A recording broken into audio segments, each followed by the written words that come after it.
Now you're listening to wrestling news that matters from people you want to hear it from, deep from within the confines of the internet. Covering WWE like no one else and covering TNA because no one else will. You are listening to the best in the world, Ring Rust Radio!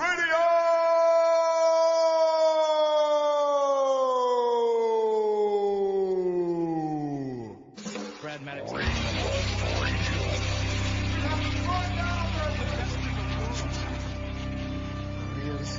I got 141 and 2/3 chance of winning.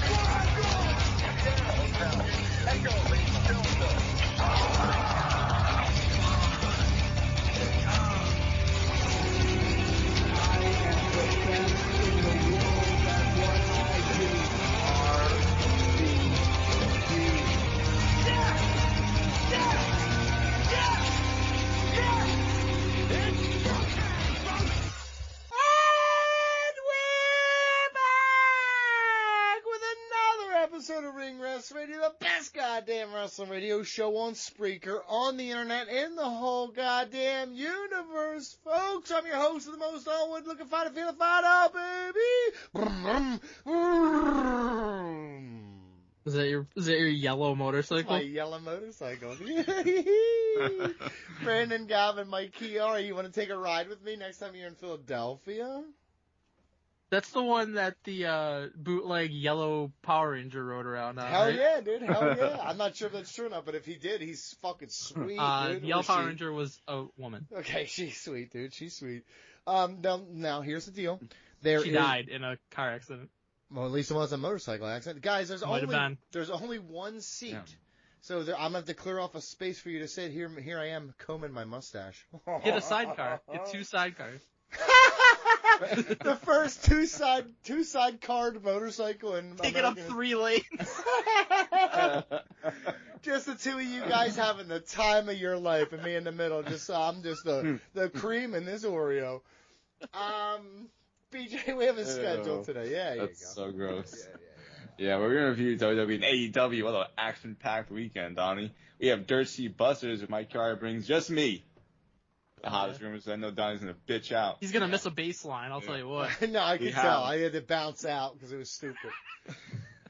We have the WWE Fantasy Standings update. We got fan emails, smart say the darndest things because we had a pay-per-view, and so much more. Yeah, it's true. It's very true. Guys, listen. I gotta be very honest. Didn't watch a lick of wrestling until late Monday afternoon into Monday night. I was furious because I started with King of Ring, and I was so pissed off by the time I was done.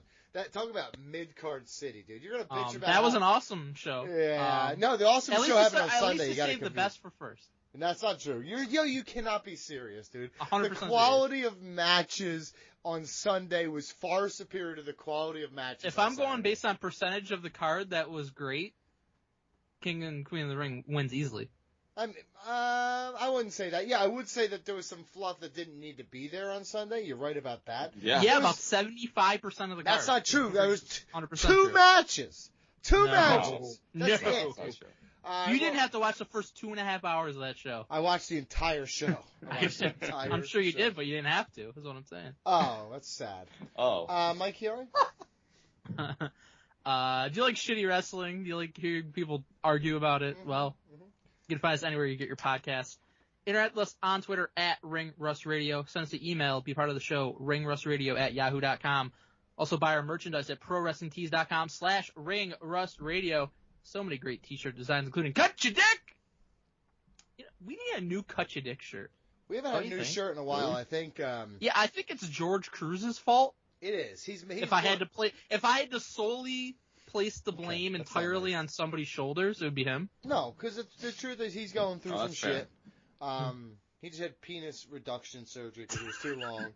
So he's been mentally out of it a bit. So gotcha. It was too long. So that bad decision if you did that. No, he said he felt like he had to give everyone else a chance, which was nice. Which is nice of him. He was very sad about the ending of Raw, by the way. Yeah, you didn't get to see her. Honestly, so was Sting and Hulk Hogan. They didn't get to finish their match. Support us at patreon.com/ringrustradio, where you can hear ad-free episodes signed for fantasy drafts and brackets, make us watch wrestling-related movies and pay-per-views, and so much more. Also, Check out Ring Rust Radio on YouTube for updated clips in Triple R Gaming. Donnie, BG, and fans of the show have been playing different games like Among Us, Fall Guys, and Dead by Daylight each week, posting early access on patreon.com/ringrustradio well before it hits YouTube.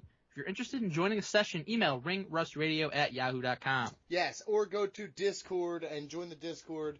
Nerd. Yeah, hey, listen, honestly, Mike, you're going to laugh. Geek. You will be joining Discord at one point. We will be recording from there instead of Skype at some point because Skype is archaic and this is designed for it. Now, Skype's going really well. I didn't have to fucking adjust my microphone 20 times before it showed up. Exactly.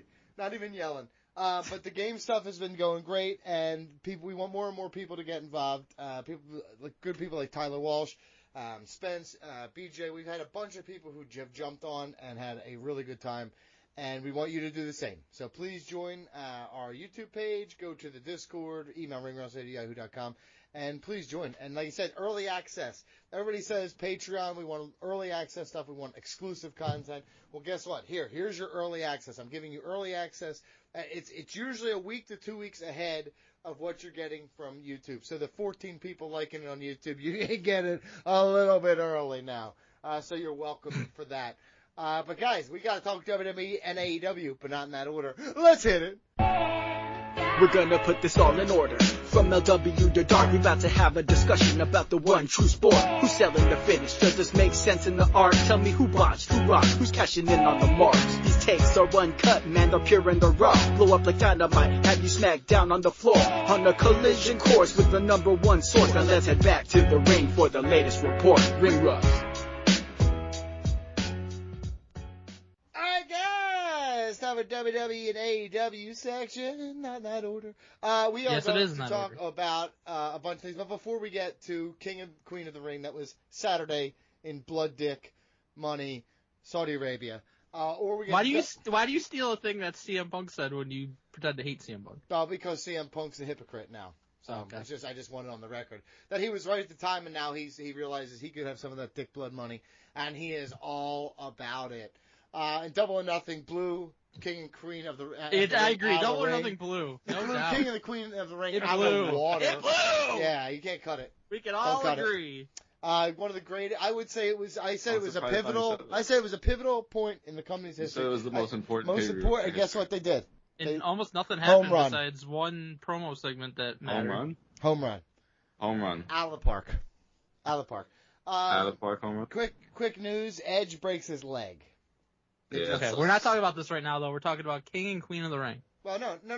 This is news. I didn't have this in there because I didn't. Well, that's confirm part of to it. you. I have it in I mean, here. it wasn't. It is. I see You it. shoehorned it in, and I'm not. The Edge What do breaks you his mean? I leg. have He it. confirms I also on have Dom kissing Monday. Liv. Yeah, Liv that's kissing Dom. you can scoop that in there. That's fine. Yeah. But we I have just other scooped thing, it. which was great to see that kiss on TV, by the way. But No. we have to talk about again.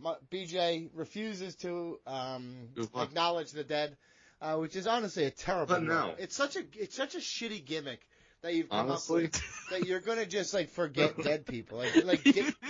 The it's gimmick of disrespecting the dead. Yes, what a bad gimmick. Call me the Undertaker. Brandon Dick Dynamo Holman died. Local wrestling legend. What'd you say? Brandon Dick Dynamo Holman. Dick Dynamo? Dick Dynamo died, yes. Whole man? Holman. Well, that's his real name is Brendan Holman, but we knew him as Dick Dynamo.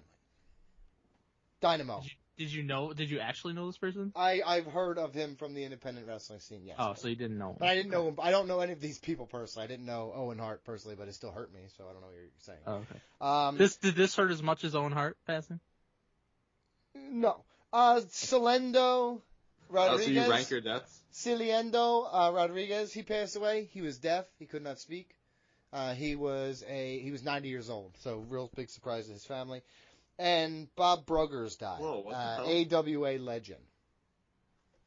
So, and you didn't care about any of them guys. or their families. So Missed that was three misses. Guess what? Yeah.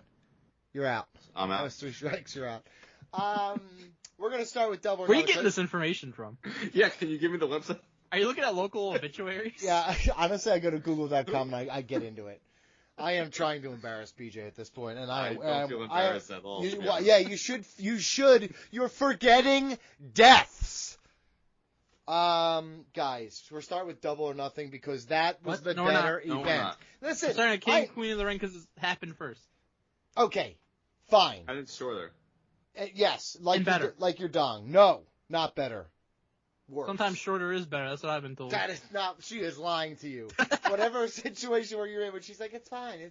I like it shorter. Short she is on lying. length, wide on quality. Yeah, my dong needs a girth certificate.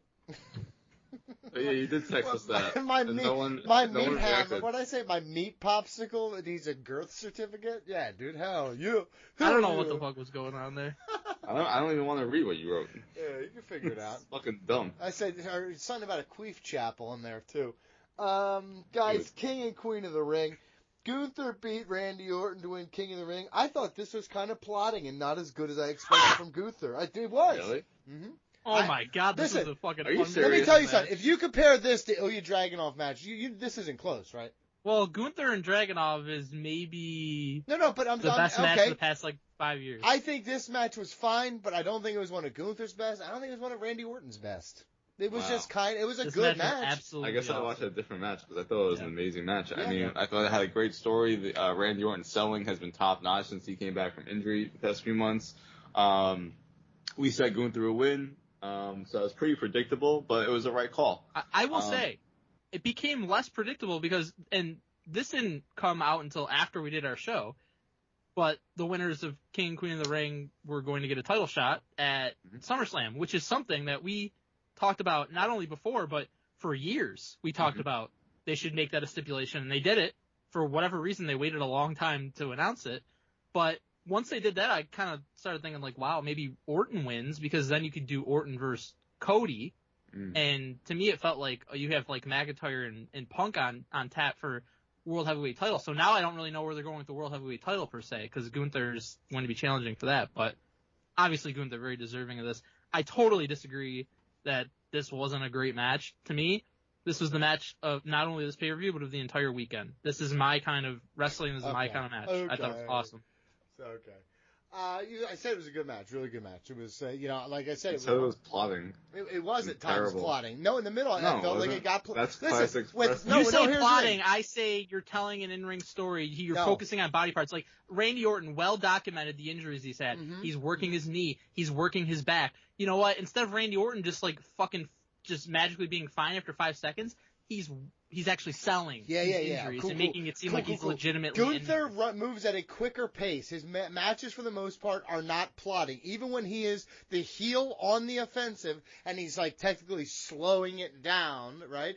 It is never this slow. This was plotting at times. It did not have that pace that I enjoyed as much. Before from Dave told both you of that you them, have to honestly. love Will Ospreay, you would have loved this match. I just told you this was a really good match. I'm just saying it is not as good as I honestly expected it to be. I was a little let down. If I thought this was going to be a fucking banger like Dragunov and fucking Gunther, it wasn't. Dragunov's a different type of wrestler than Orton. I'm just saying, but Orton's That been doesn't on make fire sense. and he has been doing great things. This was a And the fire story match. of this match Yeah, was to work his many it was injuries. fun. Listen, if I'm giving it stars, it was like 4.25. It's a great fucking match. Yeah, listen, it was a really good He's got match. Dave brain rot right now. But my Odds scale on a also goes 7-8 up to star 10. match. My scale also goes to 10. So, for the record. That's Um, insane. Nia Jax beat Lia Valkyria. Nia Jax is great. I love Nia Yo. Jax. The All finish this- of this match was fucking awesome. I think this is my favorite finish of the whole weekend. I agree. That was so well done. I didn't expect her to No. do the bonsai drop like that. It Yeah. looked like fucking insane. Yeah. That was such a good sell. At that point, I was like, you know what? Liver, get out of the way. I'll take this Take the bullet. bullet for you if that's what you need me to do. Just sitting there. George would have left her there. I gotta tell you, I would have been sitting. I would have had the fucking napkin in my shirt and like a knife and a fork in my hand. So I'm hungry. Nice. By the way, I predicted Nia to win this, and I think she's a great choice. I think she's been so good since she came back, and she deserves it. And you need to build up your fucking monster heels, and she's great for that So for you the make women's her. division. So you make her prostrate herself in front of Triple H by bowing down, right? Is that what you do? I mean, she wasn't really bowing Because down. She was Gunther accepting didn't. her crown. Gunther didn't do that. I thought Gunther didn't Gunther was take a gonna knee. smash. Gunther didn't put it on his head even. Gunther was like, "Cool, I'm look glad at he this trash." didn't. Well, yeah, But I Gunther. feel like he was gonna smash the crown, to be honest. I mean, the way he we was talked holding about it. it going in, like, none of us thought Gunther was going to be wearing around a fucking crown and cape and No, shit. It's that would not. be terrible. I would wish Good. Nia Vince Jax would have made them do it. bonsai dropped Yes. the crown. Yeah, I was happy on Raw when he wasn't just wearing the whole getup. He's just carrying it around like a trophy. Yeah. That's what I do. Cody Rhodes beat Logan Paul to retain the undisputed WWE Championship. Hell We knew of this a was match. coming. It was. Listen, it's Good funny that match. you It went if you a can little like long if you for can me. like Logan Paul but not like the Young Bucks. That shit is wild to me. That is. Okay. You say they have no psychology. This They dude don't. has little to no psychology as well. Okay, well, every one of his Good. matches is great, but okay. Dude, the camera shot for the frog splash was fantastic. And he came out and said he showed the text 1 year ago. That was his idea to do that, to bring in a Nice. drone to circle him while he was going up for his frog splash through the table, and it was an amazing shot. Like, That's awesome. Kind of lame. I'm did not- you? I'm not down with that. Okay, It was. it's unbelievable. It that we were reminds me stuck of that camera. It reminds me of the camera in the NFL that just shoots around the field and shit like that. I never Yeah, liked so- that view. I never liked it. Okay, Still don't. well, whatever. It was for one special spot, and it made Yeah. it look awesome. RVD never needed it. We could have been having shit like this for years if it wasn't for Kevin Dunn. Mm-hmm. Well, that's true. Kevin Dunn sucks. Whether I like it or not, it was innovative and different, and for that, I'm at least like willing to be like, hey, at least you gave it a shot. Whether I like it or not, I give you credit for trying it. But let me just say, RVD, he never needed it. Frog splash was RVD picture was perfect, by Eddie the way. never needed it. Who's the dude They from didn't have Japan who was Eddie's tag team partner? I forget his name now. Who, Art Barr? Art Barr. Guess what? Never That needed was it. more in Mexico. Hey, he never needed it. Yeah, You don't Uh, even know who he is or where he wrestled. Liv, You know, Liv, if you need what it did or I not. say? didn't Japan? need it. Yes. Yeah. You know what I meant. It You could got, happen. yeah, you got it right away, Mike. You You know could exactly what I was imagine. talking about. I got Yo, it hold right, on, but hold how on. fucking dumb you are. Hold on, you know I've always had a confusion. You know I've always had a confusion Ultimate Dragon. mixing Aware. Japanese and Aware. Mexico, the two very similar, very close countries. Liv Morgan beat Becky Lynch to win the WWE Championship. Listen, Becky's going to AEW, almost confirmed. Right? Let's not do that. Liv kisses Dom and Raw, but the feed cuts. Didn't We even don't get fucking it. see it. This Yo. is That was pathetic. This- They That couldn't that get really the was shot in. WCW-esque. yeah. Yeah. So Triple this, That H, was like the you- biggest production fuck up WWE's had, and I don't know how long. never Like, that's would a have happened huge, under that's Triple a H. huge moment you've been building toward, and you fucking didn't Yep. get it on TV. I mean, I'll yet. tell you, Yeah. Vince would not have allowed that. That was insane that happened. Yeah. Yeah, their job. I can't believe they did Like, that. yo, cut your fucking match a minute. Yeah, it's really important that they kiss on TV. It's It pretty is. pretty important. That's the whole Very thing. important. I also thought this match was kind of mid. Which one? The Becky wait, Lynch the and King Liv. Queen of the Ring or Which the one? steel cage? Becky Lynch and Liv. Which one? Listen, give me a second. Because one was kind of mid and one was actually very good. I think they were both kind of mid. I No, mean, the King Queen of the Ring match was very good. The cage match was mid. I thought the one. Listen, I'll agree that the one at the pay per view was better, but I think they were. I think I was let down by both. To be what honest were you with expecting Yeah, at the I pay per view? was- It was I was actually Liv watching- Morgan's probably her greatest match of her career. Yeah, listen. I actually agree with that. Still think it was pretty mid. Like I'm Yeah, sorry but to if be it the was one the to tell greatest you. match of her career, how could you have been let down by it? Because I still thought You Becky expected could a have 5-star carried. match out of Liv No, Morgan? I think Becky. I thought Becky would be able to make her better, and I just think she's more mid in the ring than I really thought. I think Okay. she's better Well, on I'm the not mic. disagreeing hold with on. that, but it was a I really think. good match. Listen, I think she's better on the mic than you give her credit for. and I think she's a No, better she's not. character than Definitely you not. give her credit for. No, But she's not. That's not I true. think from an in-ring perspective, I think she is mid-card mafia. It is funny because I was watching the cage match. And I just kept thinking, man, Becky and Trish had an amazing cage match last year after a shit feud that really like rejuvenated everything, and this just wasn't It really didn't cutting help it. that fucking Braun Strowman was involved That in shit it. blew. What the hell's wrong with him, man? I love What's it. with his hair? I love it, dude. Why is he dressed like You love fucking it? giant Jeff Hardy but with weird hair? I'm doing the hand thing right now. You can't see it, but I'm doing the whole dance. Dude, like, he's like, when he came back, I wasn't happy, obviously. hmm But then he like started teaming with Ricochet, and he was kind of out of the way, and they were kind of like a fun like team because they were very different. I was like, all right, I could deal with them And like then this. Ricochet confirmed to AEW, and now he's doing his own thing. What? His fucking girlfriend works for WWE for probably forever. So Oh I don't no! think So hold on. Beyonce. Oh no! He's got to go work somewhere else and get away from her. Oh no! I don't know if you have you seen her. I don't No, think he yo, wants to go let away. me- I don't let think he me- wants to go away from her. I gotta tell you the truth. If she was mid in the face and mid in the body, no one would compliment her fucking skills on the mic because they ain't that good. Lillian Garcia Yes, they was are. twice the fucking announcer she was. Sorry. She's Sorry. definitely better Yo, than Lillian Tony, Garcia. yo, It's a- Tony Garcia, what are Chimmel. you talking Tony about? Chimmel better. No. Fucking, who's the dude from Anthony Edwards? Who's the dude from fucking Anthony Edwards from from, the Timberwolves? from AEW? Who's their guy? Justin Roberts? Justin Roberts. That's That's it. really Yeah. far away from Anthony Edwards. What the fuck? By the way, Samantha Irvin better than everyone you just named. Not true. I think she's really fucking. Listen. She's not as good as the Fink, that's for sure. Yeah, you're damn right about that. She couldn't stink with the Fink. But yeah. I think maybe Melissa Santos is better, she was definitely better in every way. but So- she hasn't. She should be announcing. I think if the respect wasn't there for all the men, they wouldn't be yelling so loud. So everybody shut the fuck Okay, up. whatever you say, sexist. Mm-hmm. Yeah. It is. I'm sexy. What can I say, dude? I've been fucking working out for the No, sunshine. Didn't say baby. that. Sunshine, baby. And by the way, real quick, regardless of how you felt about the match quality itself, we were 100% right in saying that Yeah, right this was decision. the move.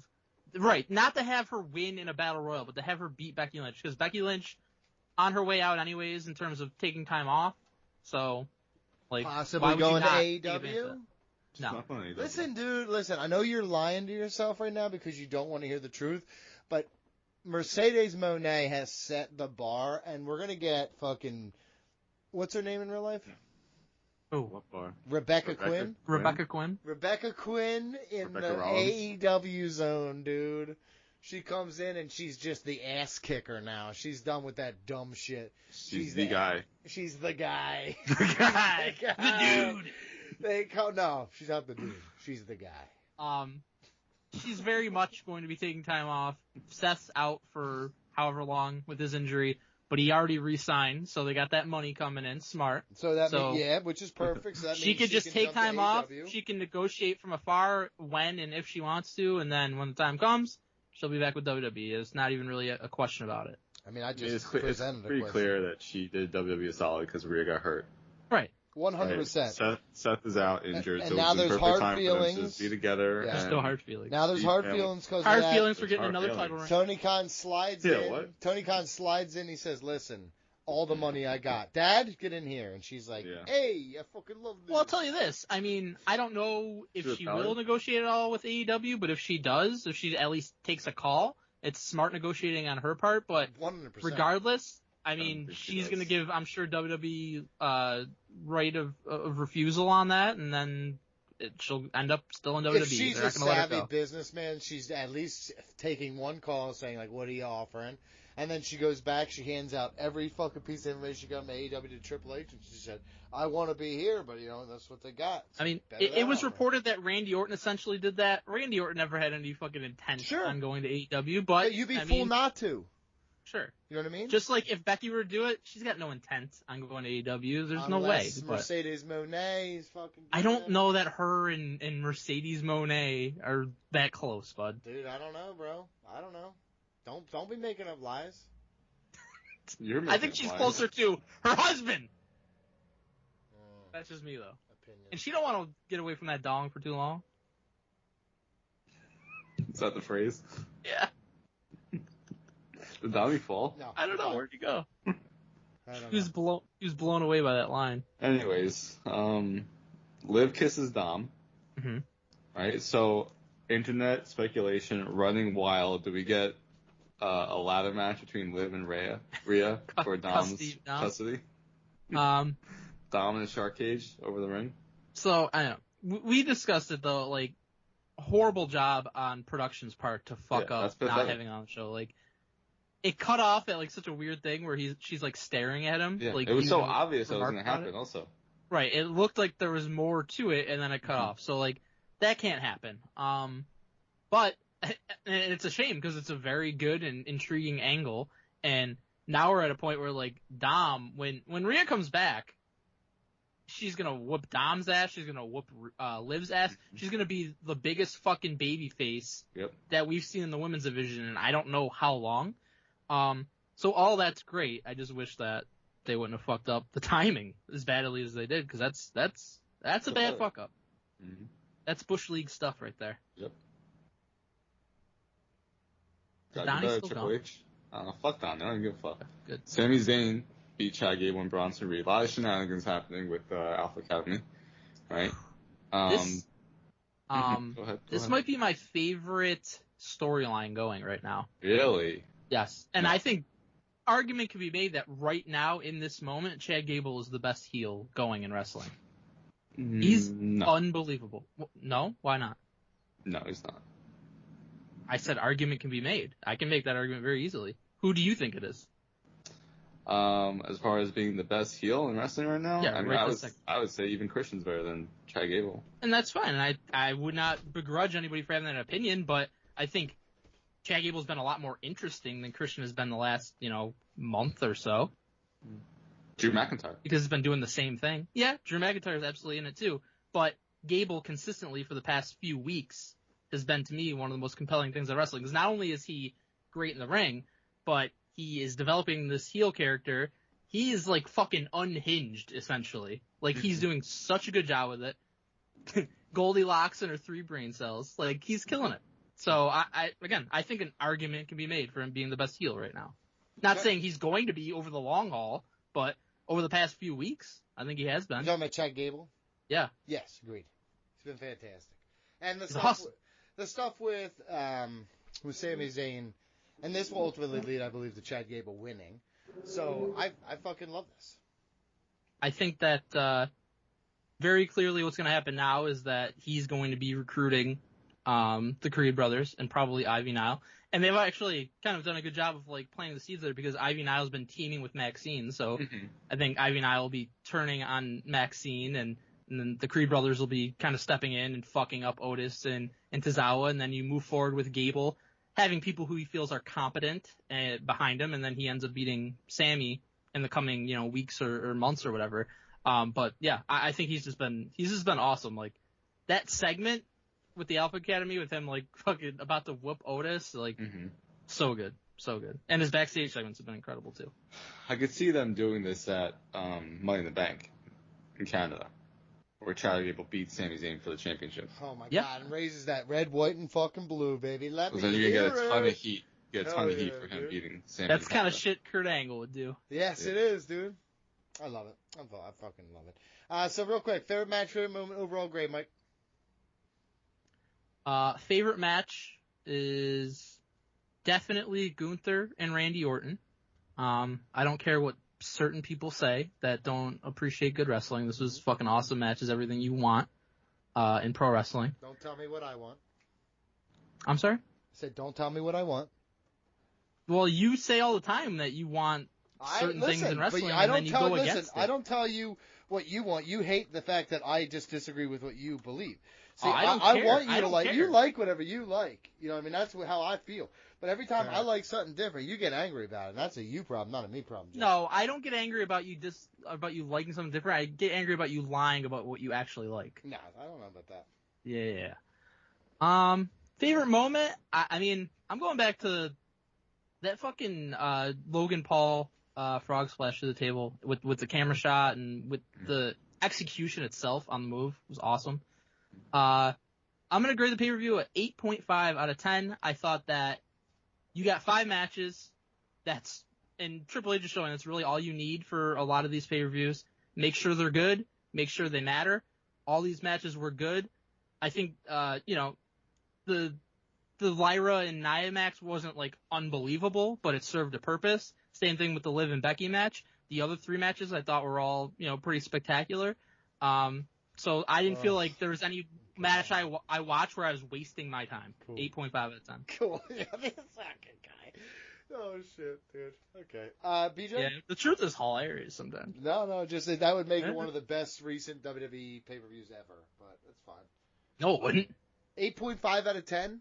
Yeah, an 85. That's was it 85? Was that great for you when you were in school? I guess it was. Yeah, 85 is a pretty damn good. If I got an 85, it's good. Good. I got a B. I just got a B, in dude. school, in school I wouldn't say it was good. I would say it's decent. Oh, okay. Well, that's why when you go to DCCC, baby, you're excited when you get a B.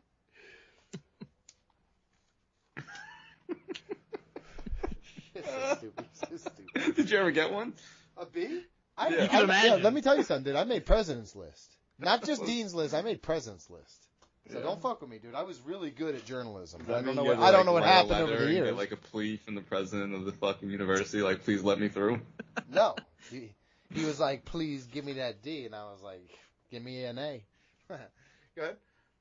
Hold on, the president of the university asked for your dick. And then he gave me an A. Yes, that's what I'm saying.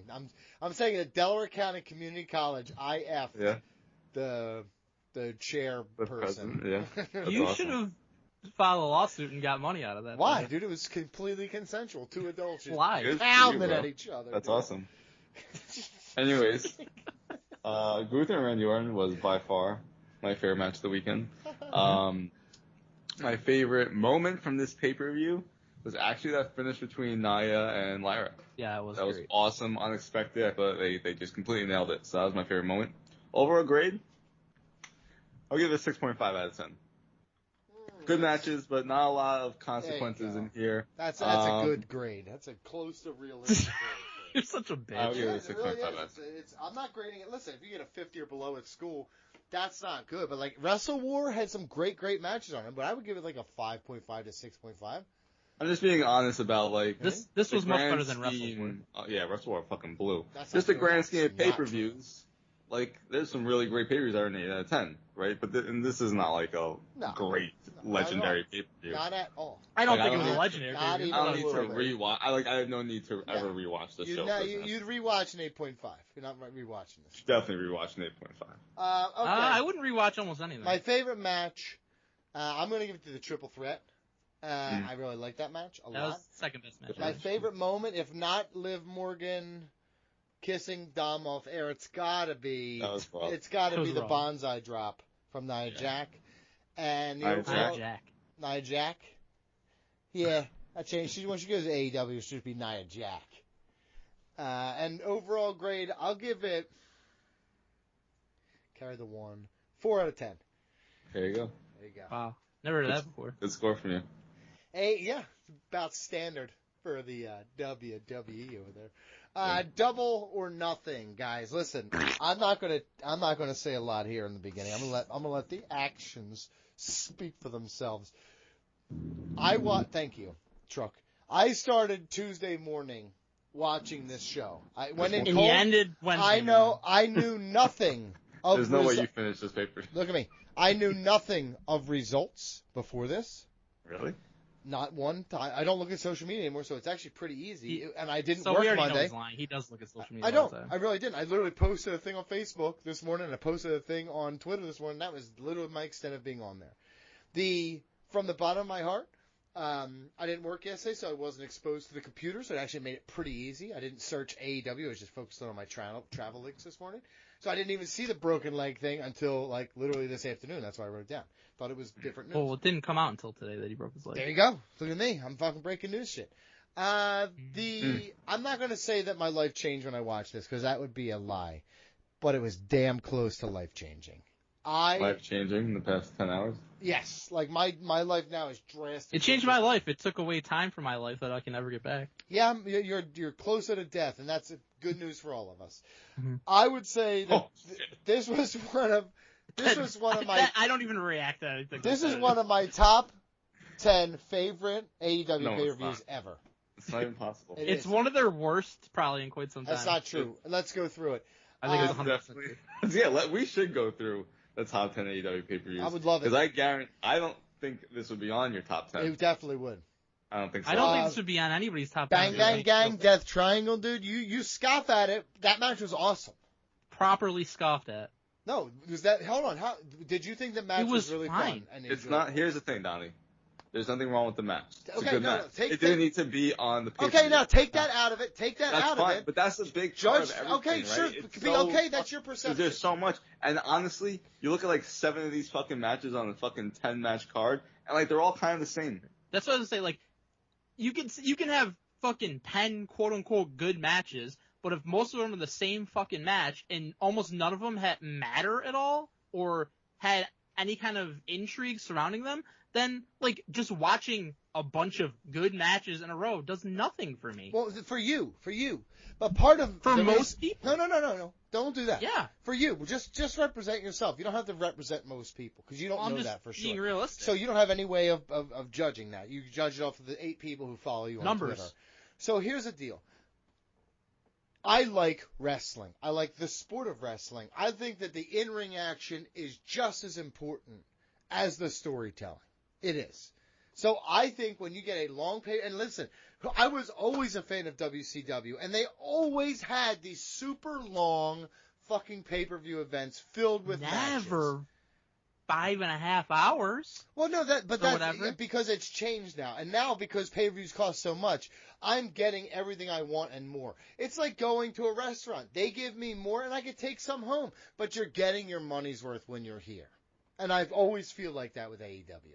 And for that, I'm thankful. Because WWE can have shorter shows because you're already buying the network anyway. You're buying Peacock anyway. It's part of the subscription service. If you're buying Double or Nothing, you're dishing out your hard-earned bucks for a pay-per-view. So you're selling that night. Well, if you give me 5 hours of a movie, you know what I mean? BJ, you probably like, dude, you're a dweeb. That shit's long as fuck, right? Like, you're getting what you want. Maybe it is too long for some people, but for the people who paid to see it, they love it.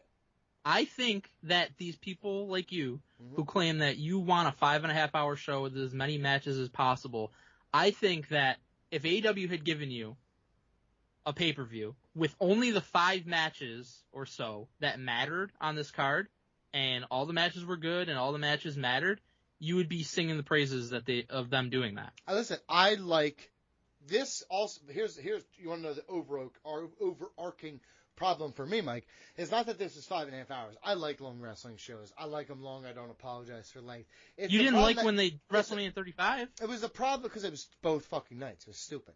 No, it was one night. WrestleMania 35, and that's why they went to 2 nights. Here's the deal.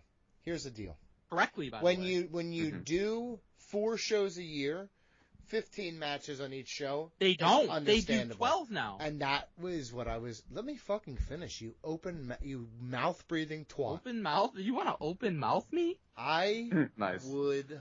Come on, Liv. It, dude, did you see her mash his nose?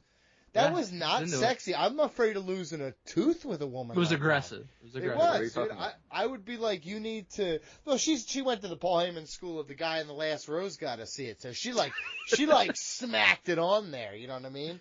I'd be worried about chipping a tooth coming in that hot. Yeah, I heard that her and the Wyndham guy's not together anymore. I heard she's single. So she says. That's what she said? I guess, in an interview, yeah. Oh, well, wow. she just said, I'm not in a relationship right now. Wow. Bo Dallas dropping the ball.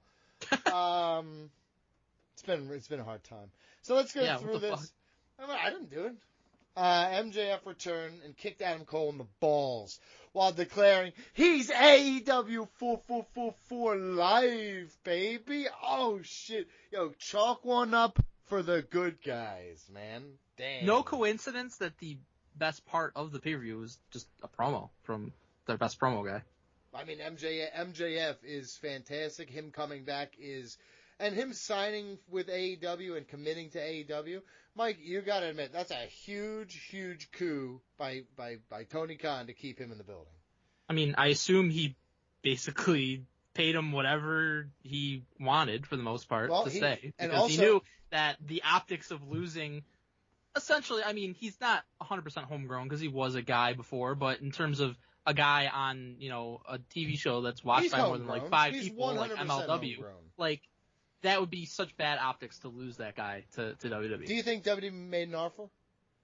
I don't think it got to that point because it became clear, like, well before his reported contract end date that he had re-signed, to me at least. Well, I definitely. So I don't think it ever got to that point where they could have made WWE it. had an offer and he chose AEW, and for that, Okay. I'm If you want to lie and just make I'm things so up, that's proud fine. of him for making the right choice in life and being that guy. And He chose is- money now, fame later. Well, he's getting fame now too, motherfucker. That's a sweet No, tattoo, he's by not. the way. Sweet tattoo. Much better than Cody's. It's awful. It's awful. I hope for his sake that it's fake, but I think it's real. What's awful about it? The line work. The line work? Yeah, like it looks fucking wonky as hell. Let me hear. Okay. Mr. Tattoo Guy. Holy shit, dude. Yo, you always say that I just regurgitate the shit that I read on social media, and then you say That's what it's called, when you line can't work. draw. I know what it's called. Tattoo I'm covered in line. tattoos. Your fucking peach bottom body ain't got a drop of ink on it. Yeah, It's amazing. you have shitty tattoos. You have Yeah, shitty I know all. line Yo, work is what if it's called. anybody knows shitty line work, it's me. So you're disagreeing with me? No, his line work's fine. It's a simple design. It looks fine. It looks like shit. Everybody says that. Again, you read your opinions. Why don't you have your own? I know what a shitty fucking tattoo is. I watched Tattoo Nightmares many times on Spike TV.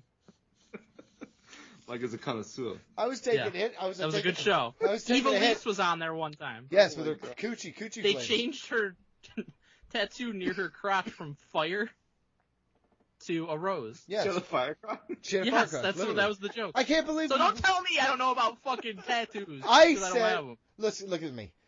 I'm That just was saying, get your hysterical. own opinions. That's all. Let's It get was my opinion. It looks like The shit, elite- and it's a good thing that he can cover it up. Let's go through Donnie. some of the smaller matches Hold on, quick. Donnie. Rapid fire. You- What?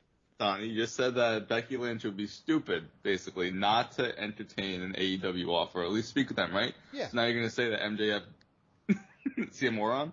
No, MJ. I said I believe he definitely listened to a WWE offer. Okay. Mike's So the you're one just who making said. that up, though. You Gotcha. don't- Okay, again, Mike, it's informed He speculation. Of clearly course, I don't signed have well any before insight on he that. ever had a chance to become a free agent. Maybe if that's your opinion. I don't know. No, that. it's obvious because it's the way that. Oh, everything hold on. changed. They Oh stopped my referencing God. the whole free agency. Oh thing. my God, my fucking head. You're always right. I forgot. I'm 100% right on this. The I elite, mean, it's cool. obvious. You were right on the pivot too, because you won't back off of that, and you look like an idiot because you've been wrong 1,000 times. I wonder over. why it's taking them 9 years to put out the fucking thing. Are Because you they gotta control what they want it to look like. Cool. Yo, you are Yeah. stupid. That's why people. If we want to talk about who's right more Mm-hmm. often between me and you, I'll go at it any fucking day about that. No. We got about what 12 years of proof No, on this fucking show about that. I'm gonna tell you. Mr. Manny Pacquiao. Well, listen. Hold on. You're calling into question my personal. Everyone knows I have struggles. Okay, that's obvious. What? We're talking about on What does this. that mean? We're talking about this topic, how you are so wrong with the pivot, and that how everybody's losing. Here's the thing: no one thinks that I need to have credibility. They think I'm here just to make the yucks. And guess what? They're right. When it comes to you, Mike, you are dancing a fine line because you do need your credibility, because that's what makes these people listening like you. And you're coming out here with your dumb shit opinions about the pivot. You're coming out So here you're saying with I your have no bias. credibility because I'm saying that MJF re-signed with AEW well before he ever had a chance No, to I'm go out saying and that you kill have it as off. much credibility saying that as I do that he considered WWE offers. Neither of us know a damn thing. It's both informed Well, speculation. I have the timeline on my side, so. Okay, see, again, you're just changing it up. And by the way, again, I reference back to the pivot. Everyone is, all they hear from you now is you're echoing Twitter and you say that you stand with I'm the not pivot. echoing And Twitter. honestly, I don't dude, it post makes on Twitter. No, you don't post. You just lurk and get your opinions there now. I don't. That's what you have That's always not- done. that's You not know true. that. That's not You true. know That's that. what you do. It's really You just weird did it. You said fucking lines of, like, you know, tattoos, and you definitely read that on Twitter and I've just got a echoed girlfriend it. who has several tattoos, who I've talked about tattoos with before. I know what line She's like, work she is. fucking hates talking to Oh, you. what a She's like, show you're off. a dweeb. Yeah, what a dweeb. Not you, not her. She's cool. It's You're not. really weird that Donnie said, it's okay, I have no credibility. Yeah, that's what it Listen is. to him. It's like, what the fuck? That's what He I am. admitted I that know I'm that, far I'm more kidding. credible than him, Yeah, I and know then he did. said, 100%. then tried to say I wasn't. It didn't make any sense. Well, It was listen, very listen, strange. guys. Wait, what? How is it? When have I had? I'm more pissed off that you thought I had credibility at some point. I did not think you had credibility. That's what I made that thought. very Don't That's think you clear. have what I credibility. thought. That's the problem. That's why we're on here. It's to always discredit you. The Elite beat Team AEW in Anarchy in the Arena, and Dave backed the Star Truck up I need 7 of them. This shit was fire. Literally. I can't wait for the Dave review of this match. Oh, people lit on fire, people run over. I hated it, but the crowd loved it. 7 stars. I gotta tell That's you, the Dave. you know me, and listen, forget Dave for a second, you know me, this is right up my alley. I'm in for all the chaotic bullshit. I'm in for the fucking every element of this. Yo, guess what? Like the glass, that fire's real, Jack. I like this. This was my favorite match of the entire weekend. I thought it was a fun match. It was just like a fucking chaotic clusterfuck, which is what it has been, what it's supposed to be. It's what it's advertised as. The past couple times they did it, it was a lot of the same shit, so I wasn't like super excited for it. But this time, I think they went above and beyond, did a lot of different shit that we hadn't seen before. The hanging Darby upside down, the fucking flamethrower, trying to quote unquote running Darby over, although I guess he got out of the pile before he got hit. Just a lot of like crazy stunts, which, you don't want to overdo that in a normal match, but this is Anarchy in the Arena. It's supposed to be like that. So I thought they did a good job. I thought they lived up to the stipulation. This was really fun. I agree with you, Mike, that past couple weren't as, because they set the bar pretty fucking high with the first like stadium stampedes and that stuff. So, this one, there were a lot of creative spots. I did like trying to run him over, considering the whole thing about him getting hit by a bus. The fucking flamethrower was awesome. Maybe my favorite spot in the whole thing was the exploding steel chair. Because I didn't see that coming at all. I was like, holy shit. I was like, these guys have thought of like so many spots, very creative. So I think it was one of the better Anarchy in the Arena matches. Yeah, for sure. I think it was the best. Like, if you're taking Stadium Stampede as a different thing, I think it was the best Anarchy in the Arena. It was. Match. I agree. I separate. The Elite winning, they had to win. I enjoyed that. I actually, I thought that they should have done a bit more with Tony Khan being dragged out, though. Like, he just kind of like, they have the clip on Twitter of him just rolling down the fucking ramp, but that wasn't on TV. And I felt like they should have done something more with that, of him being involved in there. Because I liked when Jack grabbed him, I was like, oh, hell yeah. And then nothing happened with it. They should have lit him on fire. Or you could save that big beatdown again for another moment, too. Because this was a complete clusterfuck. And admittedly, if you're not into this kind of thing, this ain't your bag. But you know what? I'm real into this kind of thing, and it worked for me. The only thing I didn't really like was the opening of them fighting about their fucking entrance theme being played. Yeah, that was kind of corny. And then I didn't like the finish, really, because you did all this insane shit, and people are not getting pinned, and then Jungle Boy just does like a little knee and pins him. It's like, that was such a weird anticlimactic end to this. I liked it. It made sense in the sequential order of what they were doing, and fucking Jungle Boy wins. Big time. It's big shit, dude. I'm fine with him winning, but do it in a more impactful way. You don't like his finisher? Not really, no. Okay, well, that's your opinion. It's stupid. I love it. Like, I didn't even know I didn't know a little running knee thing was his finisher. Swerve Strickland beat Christian Cage. This is a very good match. Mm-hmm. Yeah, really, really good match. I mean, listen, again, it was one of those things, we knew the outcome of the match, but it was everything we needed it to be and more. I thought this was really good. I thought it was a really fun match. I thought it was very good. I thought they did it a little bit of a disservice because you're sandwiched in between Anarchy in the Arena, and you're sandwiched in between Mercedes versus Willow, which, to me, I think for a lot of people was the most anticipated match of the night because obviously it was Mercedes' debut match, and there was a lot of hype and hoopla behind it, and it just felt like Swerve almost felt secondary to that, and he felt secondary to Anarchy in the Arena. And I think he's felt secondary just in general since he became world champion, and they made that very clear, like, the moment after, like, the first Dynamite after, when he just had a random match and got no promo time. And what was the other thing they did that made him feel secondary? Because he was the co-main event of this show, correct? Right. And Anarchy in the Arena is this just chaotic thing. So in terms of championship matches, he's the main event, right? This was the main event. He's the last championship match, but he's not the main event. But I mean, it's co-main event. You put on when you're doing any other sporting event, any other thing, it's the main event, the co-main event. It was co-main event. Not going to ever be overbilled by the Anarchy in the Arena match because we know who's not going to do it.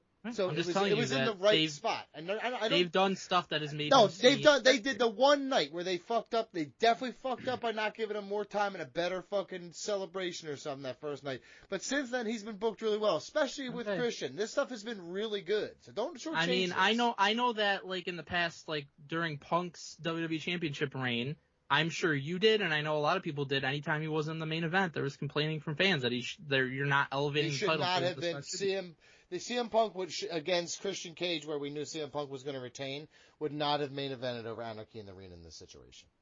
Okay. And I'm not even had to main event. I think maybe Swerve could have opened the show. I disagree with that, but No, I don't know I don't that's think the best spot for this match. So you're wrong. That's fine. Great match though. Mercedes Moné, Willow Nightingale. Mercedes Moné wins. Mike, I'm going to toss to you real quick because I don't know what you think of this match. I'd like to hear your opinion first. This was honestly, I think this was my match of the night. Not a shocker, probably to you. Wow. I thought it was a great match. Mercedes, obviously, my favorite women's wrestler of all time. And Willow, I'm a huge fan of. I think she's great. I think she's an awesome babyface. I think she's shown a lot, like, she had like that bubbly character, but she also has shown fire, that she's not just a one-dimensional kind of character. She's like a NXT Bayley type of character, but she showed that she could do more than that. And she did that in promos, and she did that in this match. And I thought it was, very entertaining. The only critique I'll have is that I think Mercedes needs to dump that finishing move. She fucked it up again, and she did it. And the first time she did it to Kyrie, she fucked it up. So I just don't know that that's a very. If you can't execute it like easily, then I don't think you should do it. So I would go back to the bank statement. That was a good finishing move. Just go with that. And I like the post-match angle too with Chris Statlander turning on Willow, because my concern coming out of this was going to be like, obviously Mercedes is going to win, but what happens to Willow? Is Willow going to fade into the background? Yep. At least you have a non-title women's feud that people can be invested in, because I mean, Chris Statlander and Willow are not only partners on the screen, but they're friends in real life, and you can draw off that. And people love Chris Statlander. Right, and I think they're both awesome, so I like that aspect of it as well. Yeah, I think honestly this was a major feather in the women's division's cap. We want to talk about how people like me want to say, like, I feel like we're seeing subtle changes towards a more positive direction of the fucking division. I see it with the fucking Timeless Toni Storm and Mariah May and all the secondary characters doing work in that storyline. I'm seeing it with this championship. This is what I want. I want more of this, and this really was. The match was really well done. I thought Mercedes Moné, from an in-ring perspective, she carried her weight. She did really well. I love Willow Nightingale. She's fantastic. And now you have Mercedes Moné who can go on now do something with this championship. What am I going to do now? And Willow and Chris Statlander can fucking beat the shit out of each other. So I'm way down for all that. PJ? Good match, good angle, good booking. I thought this was Mercedes' best match since leaving WWE. I think she only had, like, what, 5? Yeah, something like that. Yeah, but the ones in New Japan, I don't think they were better than this. So that's what I'm saying. She had some good ones. She had some fucking bad ones. You don't know. All I said was this. You didn't fucking see all them. of them. You watched clips. You did not. No, you watched clips on Total Divas. This is the best one that she's had, and you're still fucking complaining. And I don't know why he's complaining, because he. I don't know. I mean, no, I believe you're right. No, I believe you're right. I'm just saying that you never saw them. No, what I'm saying is that you never saw them. I know, but you never saw them. I never saw them. You never saw them. That's all. Thank you for saying it. Adam Copeland beat Malachi Black thanks to Gangrel. You heard my words together correctly there. I like this match a lot. The barbed wire steel cage match. When I heard the words all together like that, I was like, okay, that's a lot of gimmicks stringed together. But it actually worked in this situation. I thought Malachi Black looked awesome throughout this. And Adam Copeland breaks his fucking leg. So now it's like, what happens to the TNT Championship? In retrospect, I wish he fucking was like, fuck, my leg's broken, Black win here. That would have been awesome. I thought that also. But it's just, I don't think he knew his leg was broke, so. I mean, Malachi Black may not be long for AEW at this point, because he might be Aleister Black again pretty soon. Yeah, I mean, so, I don't know that they would have pivoted to him winning. There's also reports of he could be re-signing with AEW. Or re-signed I don't by think they're AEW. signing. He's re-signing. The report is that there's basically a team option, quote unquote, or a company option on his contract. Yeah. So you don't know. You don't know what the fuck are you talking about? I'm just saying what my belief is. Yeah, that maybe but no. You don't say it like it's a belief. You say it like it's pretty. You're like he pretty much I not said there. maybe. That's why. That No, is you a didn't. belief. You You say say it with maybe. your whole dick and chest, dude. Don't lie to I me. didn't. You were like he's pretty much gone. Why They don't want to give him the title. so fucking much today? Because I thought Because you watched 9 hours of fucking wrestling in a row? Yo, honestly, considering very I upset watched all the when I I watched King Queen of the Ring yesterday. I watched some of Raw last night. I watched all of Double or Nothing today. I watched fucking a little bit of the SmackDown stuff that I missed. I watched wrestling till the last second before I got on this air. I've watched it for the last 15 hours. I've been awake. Yeah, I might be pissed. So I'm sorry. Will Ospreay beat Roderick Strong. Oh. I'm sorry, guy. Did you have something on there? I'm sorry. Yeah. I was thinking what you were thinking because I watched this last night before Raw, and so I knew that there was this big spot with Edge, and people were like, did he get hurt, whatnot? So I'm watching. I'm like, yeah, it looks like he's pretty fucked up. Maybe you should call an audible and put it over Malachi Black because the Cope wins a lot of fucking feuds. Mm-hmm. And so I was thinking so it's like even if Malachi Black is leaving, they could still do a title change. It's not like Malachi Black's like, all right, well, fuck it, I'm not allowed to win. He's not gonna hold the championship up. So I was thinking the same thing you were, Donnie, of hey, Cope, maybe you should have fucking called an audible here. Love seeing Gangrel. That was so cool. Like Tony would have stood up for himself and been like, Adam, how dare you? How dare you give that championship to him? Maybe Cope is a little more selfish than we thought. I'll say this. I'll say this about Cope though, because it's it's adrenaline, and I think either he might not have known how bad it was, or he just hoped it wasn't that bad. You don't know. Yeah, you're for sure right. He didn't know. But I mean, I watched it live, and my initial thought was he could have easily fucking broken his ankle or it tore his ACL by. I don't know. I assume he was going for an elbow drop, and it looked like he just kind of fucking either misjudged it or jumped shit basically in the middle of it. He definitely. To me, it looked like he fucking abandoned ship on the original plan. I mean, you got to commit to an elbow drop or to a splash on that. You can't. He barely ended up touching him, and it just. The spot ended up sucking, and he ended up getting injured. And I think the moral of the story is don't have 50-year-old Edge jump off the top of a fucking cage. This is what happens. Stop letting Darby Allin hang out with people. Yeah. That's my. Yeah, not everyone's Sting, but I mean, first of all, Wiley fucking jumped on the top of the cage. I'll give him that credit. I'll jump out. I'm jumping out of the motherfucker. I'm jumping to the announce table. I'll fucking deal with it. Pinfall submission only. Oh yeah. What are they gonna do? I'm just saying it was pinfall submission only. This was my match of the night. I love that. This was the one I was most looking forward to seeing at this show. Two of my favorites currently, and I thought they did delivered. Gangrel showing up was a huge surprise. We had talked about this. Did you like the bloodbath? I didn't think it looked that great as Dave Meltzer was claiming it to be. I thought it was really fun. Nice callback, and they hit it, which was fun too. Bloodbaths in general. I just didn't think it looked that great of him swimming around there. But Gangrel showing up, we had so many people speculated about that heading into WrestleMania 39 against Finn Balor for their Hell in a Cell match. And so it's for it to actually happen. And I think Edge came out and said or Copeland came out and said WWE turned down at Gangrel showing up because they were no one's gonna remember that. It's no, people fucking remember he had one Anybody of the that greatest was a fan entrances. during that time remembers. And there was a lot of us, by the way. Gimmicks, one of the greatest entrances, one of the greatest themes. Come on. People know Gangrel, so I was so happy to see Gangrel show up. That was so cool. So I definitely understand why. He looked good too. He was moving very well. He teaches a school. He's doing really good for himself. Yeah. I definitely understand why they didn't call an audible because it kind of would have sucked for that moment. I did enjoy the spot where maybe Edge got House of Black to turn on Malachi Black. Nope. Fucking screw you, Edge. So I enjoyed that. I thought it was cool when they went through the cage. I always enjoy when that happens. It just really sucks that Edge is hurt because he was doing his matches have been awesome. He's one of the guys who always delivers. One of the best runs of his career, honestly. It was like a renaissance for him. Okay.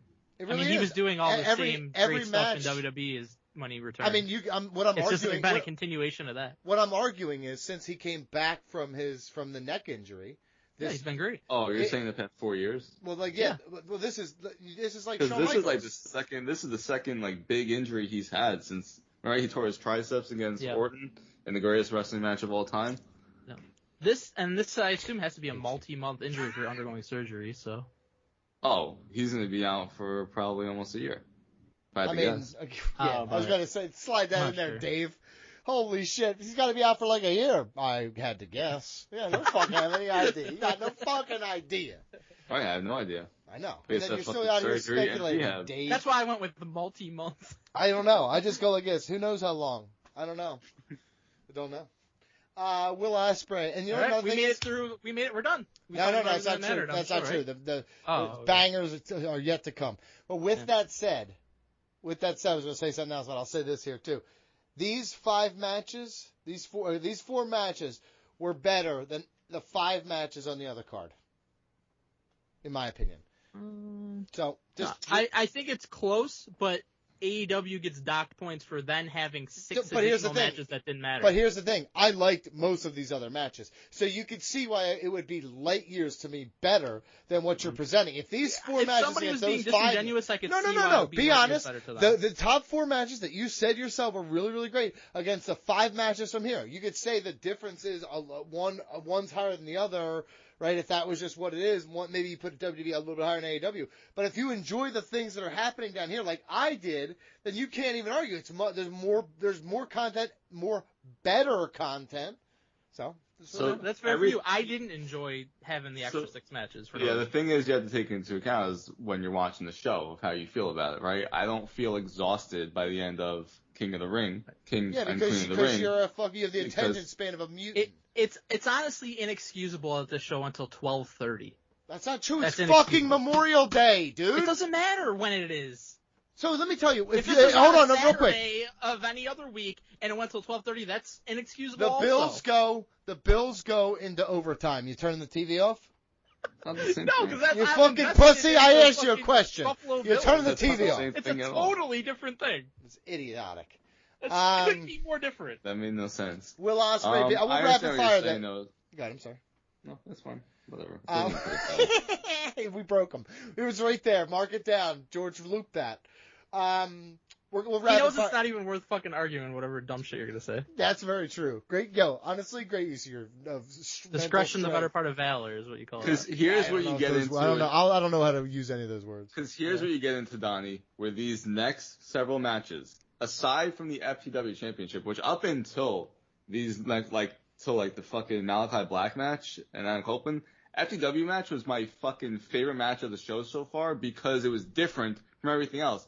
All these other matches are basically the same. We're going to give you what feels like a 20-minute fucking match of everyone hitting these big moves and having fighting spirit and doing the same fucking type of shtick in every single one of these matches. It's the same thing, just give you different people doing it. I mean, I completely disagree. Each match had its own story, and listen, many had done actually. I mean, which one didn't have a story? Bang Bang Gang versus Death Triangle. Okay, I agree with that. Ospreay versus Strong had no story. That's for sure. I mean, that is not true. Will Ospreay and Roderick Strong have a long history with each other, and he literally said... Oh, really? Yeah, yes, they do. They've worked against each other. What was the story of the Mox match? That Takeshita got the fucking eliminator because that Don Callis called in his favor. Don Callis called in a favor and said he's tired of this bullshit and he wants Tony to Storm and Serena Deeb basically had no story. Talking about the reasoning Serena Deeb came back because she was fucking looking to shut Tony Storm up.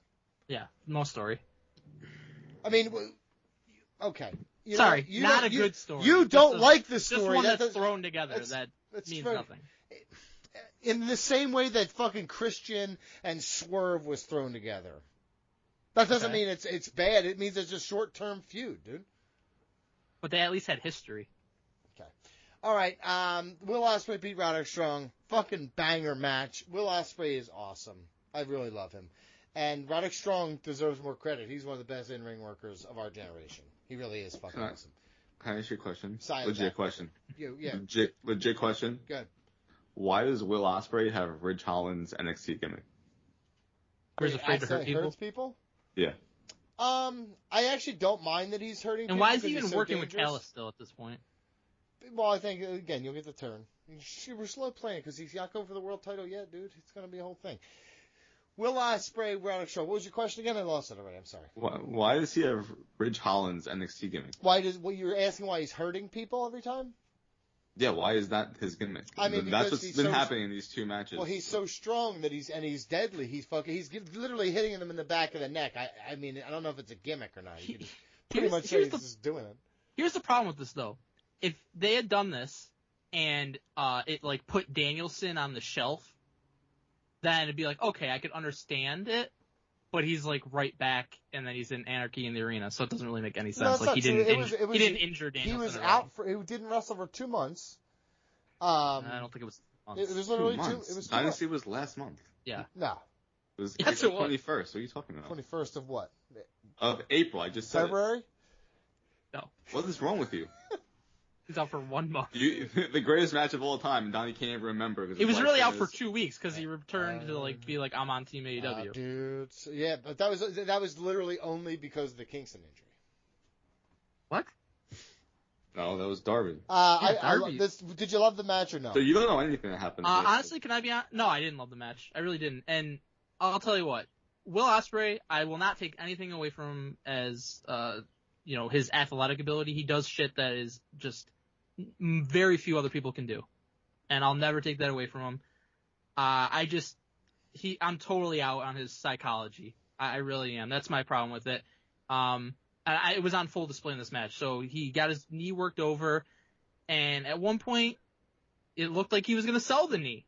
Like, he went to, like, run, and he couldn't really do it. I'm like, all right, cool. This is what I've been waiting for out of this guy. Let's go. Did that for about 10 seconds. Then he's totally fine.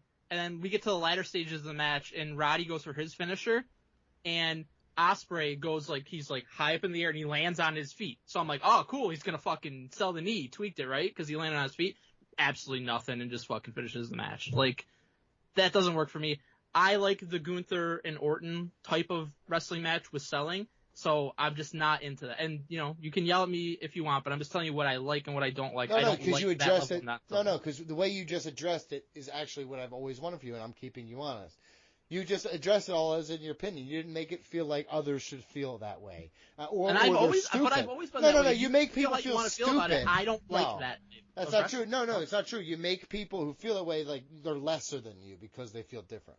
You fucking degrade me every second of every day, every chance you get. So of course I'm gonna fire back at you. Are we gonna whisper? But I'm not gonna do it to other people who are respectful. Mike, I'll tell you what. Last week we had rave reviews for our whisper fight. Don't you fucking make me go down this road again. I'll slap the teeth out of your face. Nasty. Call me Miss Jackson. Okay. Tony Storm beats Serena Deeb. You say no story. Oh, hey. I say good match. All right, whatever. Did you hate that he didn't sell very well at all? He sold a bunch, dude. He sold fucking plenty, dude. But when you have the fighting spirit of Japan at your back, you're like a ship in the wind. Good choice to open the show with this. If it wasn't going to be Swerve, then this is the right choice. Banger City, where you come out the door, bang! Tony Storm, Serena Deeb. I know you don't like the fact that Serena Deeb was like the person here or whatever. You don't like the story. But from a technical perspective and from what I enjoyed, this was a really good showcase for Tony Storm. Serena Deeb's really good at wrestling. Tony Storm also really good at wrestling. Lost in the sauce with this character is that she's a fucking damn good wrestler. And I thought this was a great way to showcase Tony Storm. And she's not going to lose. It's a one-off thing. Slickety blam, slickety slam. Tony Storm. Mike? It was a good match, but no real story, no inkling that she could possibly lose. So it just was tough to be overly invested in this match. And it was in the midst of the fucking run of matches that didn't matter. BJ? I thought it was good. I think the ending did not need a super pile driver immediately into another pile driver to beat Serena Deeb. Well, super pile driver was enough. No, see, that's what you don't know a damn thing about the sport. Our beloved sport. Serena Deeb. Talking like Gunther over Serena here. Deeb is one of the toughest son of bitches in this goddamn business. Super pile driver wasn't enough. Needed back-to-back super pile driver. Just sound like an old drunk guy. You need a back-to-back super pile driver. That's what you do right there. Okay, Chris Jericho beat Hook and Shibata. Listen. Brian Keith I genuinely like a ton. Shibata and Hook, I love. And Jericho, this new learning. I told you tree guys gimmick, fucking Jericho was winning. You did say that. He is winning, and you did say that. I thought for sure. That was before we knew think, it was a triple threat, though. Yeah, that's exactly. Yeah, that's what we said. As when they moved it to triple threat, I think it actually became obvious because that's how. So Hook is protected. Well, you know what I mean? I think it was always obvious because he's fucking just all in on this weird ass character. I like The learning tree one. Yeah. So here's the thing. You are such a hypocritical piece of trash because if he did this in WWE, you'd be like, oh, Jericho's at it again. No, I wouldn't, dude. No, what happened? I wouldn't. Yes, you would. Yes, you fucking would. He did dude. good things like the list. Yeah. Like a gimmick. He does the learning tree. Yeah, a good gimmick. I like a gimmick if it's good. Yeah. You just don't like Jericho. I do like Jericho, but he just hasn't been doing entertaining things for quite some time now, unfortunately. That sucks for you. Good. I really enjoy his entrance where it says that he's been FTW champion for like 33 days or whatever the count is now. Yeah. I think it's Jericho really funny. Always does awesome stuff. I think haters are stupid. Again, up until I believe it was the Malachi Black match, which was number 4. This was my favorite match of the opening half, basically, because it was just different. And I like hardcore matches. I thought it was fun. I thought they had good spots. Yeah. The dice is hysterical. I like Brian Keith a lot too. I really do think he's. That was very unexpected. Learning so tree. You could argue. Interesting what happens. It was very random. You could argue because he's being part of the learning tree. I did think it would have been cool though if Hook and Shibata, because they both had Jericho in submission, if Jericho tapped out, and they were co FTW champions. That's how they won that triple threat against Brian Keith. Pit him at the same time. They had submitted them at the same time. That's what I'm saying. But I'm saying it was my idea of pinning them at the same time. All the Shield are champions. That was a different idea. I don't know if that was your idea. It was my idea. I think your idea was for them all to climb a ladder at the same time and grab the title. No, I said all 3 pinning them at the same time. I said we all lay on him. You get the legs, I get the midsection, you're over his head. I like that idea. Yeah, right, come on. I'd be the guy on the bottom for sure. John Moxley and Takeshita eliminator match. You could argue, to me, this match, again, Don Callis tried his best to explain it. I love Don Callis. But it really was a random fucking place to get. You got to do better getting John Moxley. Honestly, you got to do a better job getting both these guys in storylines that matter. I know that John Moxley winning the IWGP World Heavyweight Championship is a big deal, but you got to make it feel like a bigger deal on television. For me, I thought the match itself in a vacuum, awesome. 2 fucking dudes fucking beating the shit out of each other. I thought Takeshita fucking looked great in this match. I really think he's one of those guys who just he needs a storyline. He needs a fucking dedicated program for himself to get himself over, a nice mouthpiece. Just make him and Don Callis a thing. Let them do their own thing away from all this. But the match itself was really awesome, and I really loved the in-ring stuff. I would argue that Takeshita probably should have won the match to get a future title shot, even if he's going to lose the future title shot match. I think there's drama.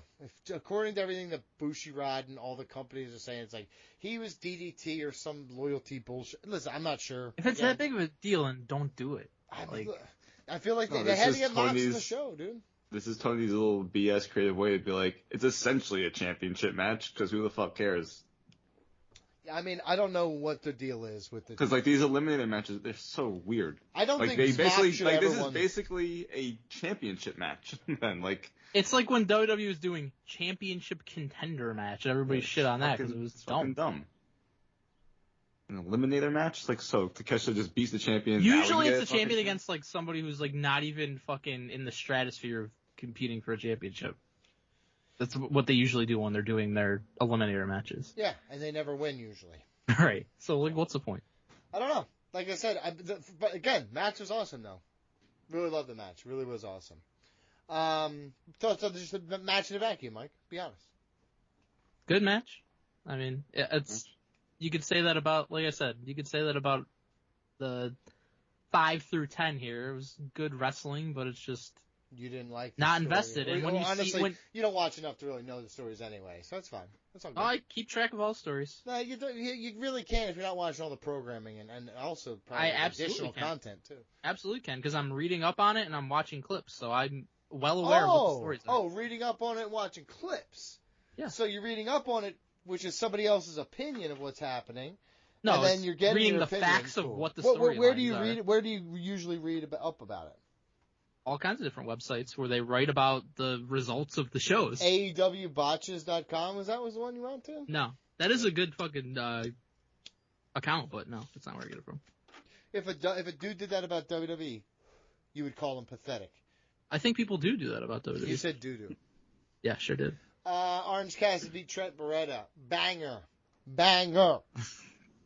Banger. Honestly, the crowd could not have been more dead for this match. I mean, it was. I think people just don't. They really, really don't care about the old Trent Beretta heel turn. Yeah, I mean, listen, I care about it because I've been watching for so long. Okay. But I realize I might be one of 16,000 on Earth. So. I think this could have been on Dynamite. Yeah, this could have made it main event. Yeah. And the next match too. But they were good. It was a really good match. It's just, you're right. You argued that Swerve was misplaced. Orange Cassidy, Trent Beretta, I think there was no energy left in the room when they walked on stage, and I think they hadn't. Well, they were the second match, right? Or were they the third match? I thought they were the second match, right? The second? The Bang Bang Gang was the second match. Okay, so Orange Cassidy was the fourth match, and by this point, I was already fucking tired. Right, because they were just doing the same shit over. What was it's just third? the same. The third was Tony Storm. Okay, so I had it backwards. Mm-hmm. So I skip promos in the middle a lot of the time, or I skip. Just skip. You know how it is. Just skip as much as you can. Should have skipped some of the matches. Oh, I watched after the fact, and I skipped some entrances, and this was still very fucking long. So Mike and George watching live and people watching live, it's just a long show. It's just it's unnecessarily long. You're still gonna get your money's worth that's your opinion. 2 matches are cut, for example. No. We said last week, show's too long, Tony. Enough matches, and they fucking added the match. And then you know what happened?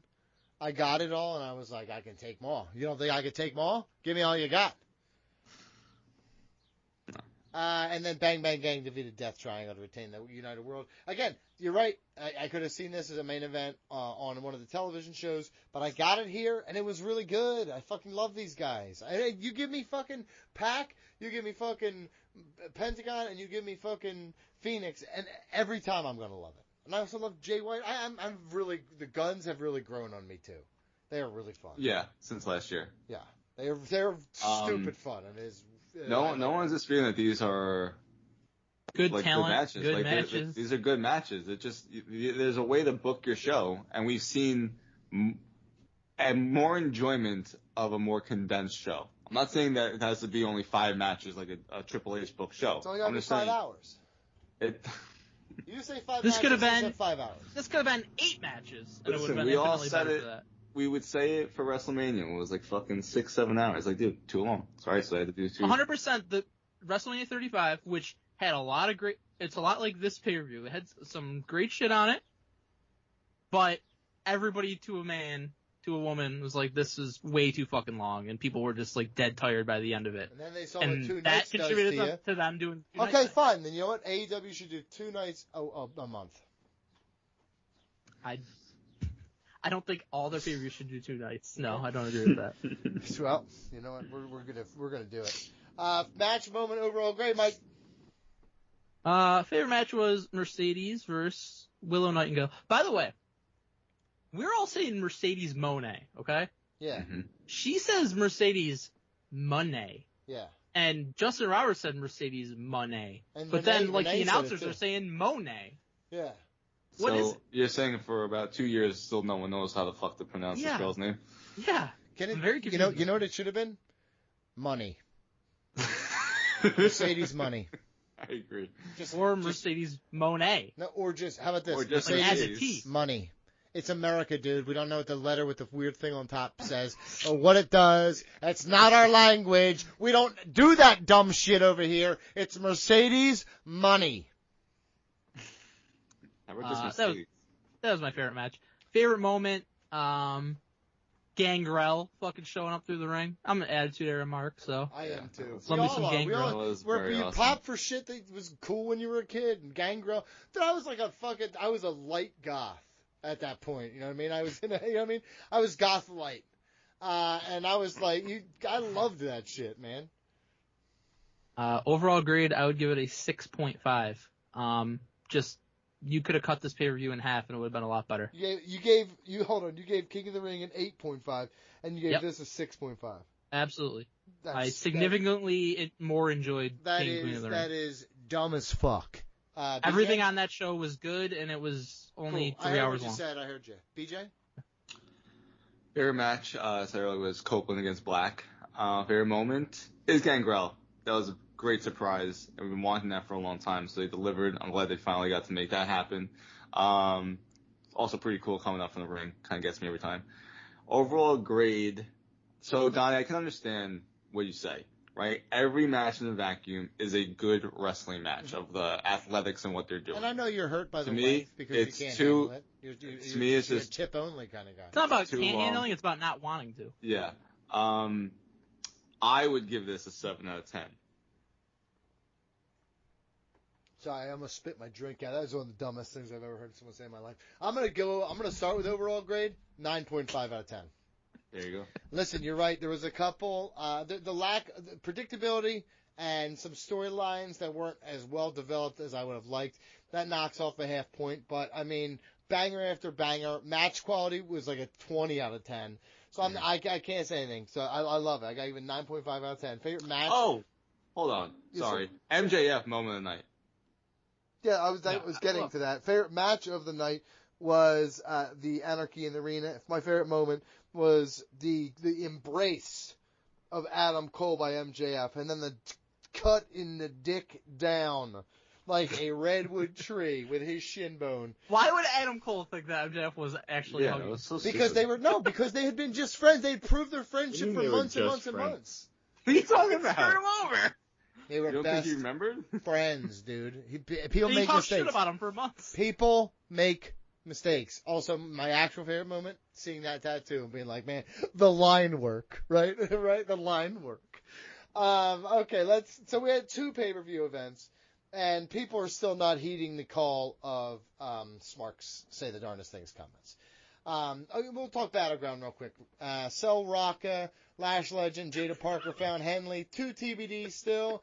Roxanne Perez versus TBD still. Fucking love Sal Rocca. Sal Rocca. Yo, don't, if you owe money to Sal Rocca, you go right fucking now and give it to him. Do you understand me? Obafemi, Joe Coffey, Wesley, Shayna Baszler versus Lola Vice. We knew of these things already, for the most part, so nothing new here. Mid-ass, mid-match, mid-card, mid-battleground. It's definitely not one of their best. I'm excited for the ladder match because there's a lot of talent in that match, and I'm excited for Shayna and Lola, and interested to see who Roxanne's opponent's going to be because it seems like they're teasing it's going to be somebody from the main roster, but I really don't know what Trick's doing. I don't really want Coffee in that North American Championship match. Why? So He's it's awesome. He's a fucking bruiser, dude. Yeah. I'm not a huge fan. I don't like Gallows, whatever. really. I really don't. You suck. Obafemi versus Wes Lee, just them alone, I'd be pumped for that. Yeah, but you had Joe Coffey, who's a different style. I think it makes it worse. You just hate white people. Known anti-white guy. Certainly wouldn't say that. That's I know because you said Gallus. I hate some white people. I hate a lot of white people. I honestly hate most people in general, and it's not because of anything but their shitty character. 2 of which stand before me. So yeah, I'm not watching this. I'll let you guys report on it. This is like the equivalent of like an AEW pay-per-view, right? But at least it'll be shorter. It's going to be really good But at matches least it'll be in a shorter. vacuum. Will it? Lola Vice does not impress me. I'm going to be very honest. A lot of respect. Awesome. A lot of respect. She's If good. Lola Vice and in I respect her. AEW, she'd be like top 3. Nah, it's not true. Not true. She couldn't hack it on in the big leagues. Really? She can handle the grind. It's not even a grind. It's actually pretty easy. That's why a lot of people like it. All right, but guys, listen, there were 2 pay-per-views this weekend. It was a long. Did you guys have a fun Memorial Day outside of the wrestling? I didn't watch it anyway. So No, fucking ruined my whole weekend. really? So you don't let it. You just watch it on a work day. That's what I do. I can't. Let me tell a fun story real quick. So Donnie, we're swimming in the river because that's where you swim, right? And Donnie goes in the river. I'm sitting on the side, just like fishing down on a little bit down here, and Mom and our friends were all hanging out, and the kids are all playing in the water. And Don slips on a rock, Uh-oh. right? And he goes under for a second. He comes up, and he's got that panic in his eyes. You know what I'm talking about, right? So he had slipped down, and the river took him just a quick second, and within a second, he was like almost in front of me because I was fishing down a little bit. I had jumped in the water, caught him, and scooped him right up. I knew we were building to another Down of Wood, I saved somebody's life story. I did, but guess what? You gotta get one of these every few months. Guess what, dude? Guess what? Ruined my boots. So you know what I did? I just kept them on, and I just was fishing from the creek.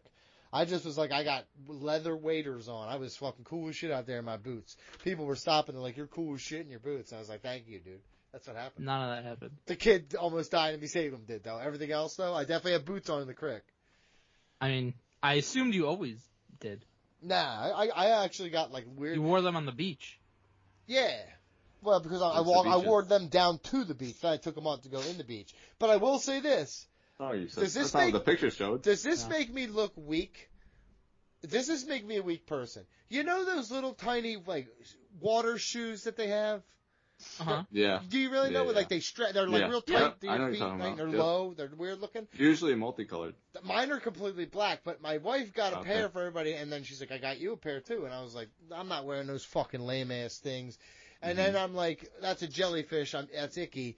And then I started, like, as I've gotten older, I'm like, I can't go in the water without these weird-looking shoes. No, I think it's good, especially if there's, like, fucking rocks and shit. It is, like, if you're it's going all into something rocks. like that, if you're going to just, like, a swimming pool, then you wouldn't wear them. No, not a swimming pool, but, like, even in the ocean, You're I'm going like, to, like, dude, I don't know if there's shells and shit in there. Yeah, there's rocks and shit usually. That's why people wear those, dude. Okay. All right, I'm just making sure it wasn't super lame. I lame. never wore those when I was... You're like, I would never.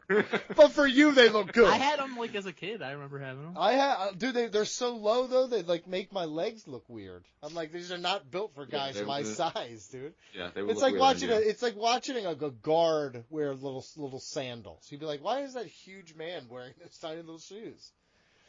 All right, well, listen, guys, 2 pay-per-views. Why'd you tell us that story? That was so necessary to this fucking show, I'll tell you what. Because that's my own smarks. Guys, smarks say that... He was showing us what an AEW pay-per-view is like. Seriously. What? You didn't enjoy that story? 15 minutes of our lives taken away. It was like 7 minutes, and people will fucking probably talk about that more than any wrestling thing we talk about. Now, you know that's true. So yes, you know random that's for no true, reason. actually. Guess what? Splooge right on you. Gave it to you. Smark say the darndest things. Let's get into this. But first, I got to thank a few people. Finding my card right now. Again, ringrustradio@yahoo.com. Stop being a coward by not sending this shit in. You're the problem. You're the problem. Find any anymore? Yes, it's you. Yeah, I have found a couple. Okay. Hard ass. No, I actually just check comments on Reddit, Dave Meltzer's message board, and Wrestling Inc. Because I find that most of the comments on there are pretty smarky anyway. So I want to thank Jim Del Chapo, Clint Williams, Chris Jeter, and Leon CK for contributing this month. BJ has quit on me. Which is because you said, no, we're not doing it anymore, and you fucking cried about it. Well, no, I said we were doing it. We just had modified. We modified it. No. Because people won't help out as much, and it's your fault, BJ. Number 1, Mike. The ref is careless and stupid. Didn't see Randy's shoulder is still up. Stupid Marin ref. Thumbs down emoji, poop emoji. Poop emoji. Moron. Mm-hmm. Moron. Yo, hitting him with the moron. Okay, number 2, please. Love Cody, a real sportsmanship champion, unlikely habitual cheater, Paul, spoiled brat. Spoiled brat. Fucking At first, George I thought Clooney's this was over about Triple H. I didn't find this one. Habitual cheater Paul. Yeah, I was like, obviously. Logan Paul. Oh, Logan Paul. Yeah, I thought Triple H. I thought Triple H also, Don. Or Heyman. No, I thought Paul. No, There's a lot of Pauls in that company. Paul's not a cheater. He just doesn't pay.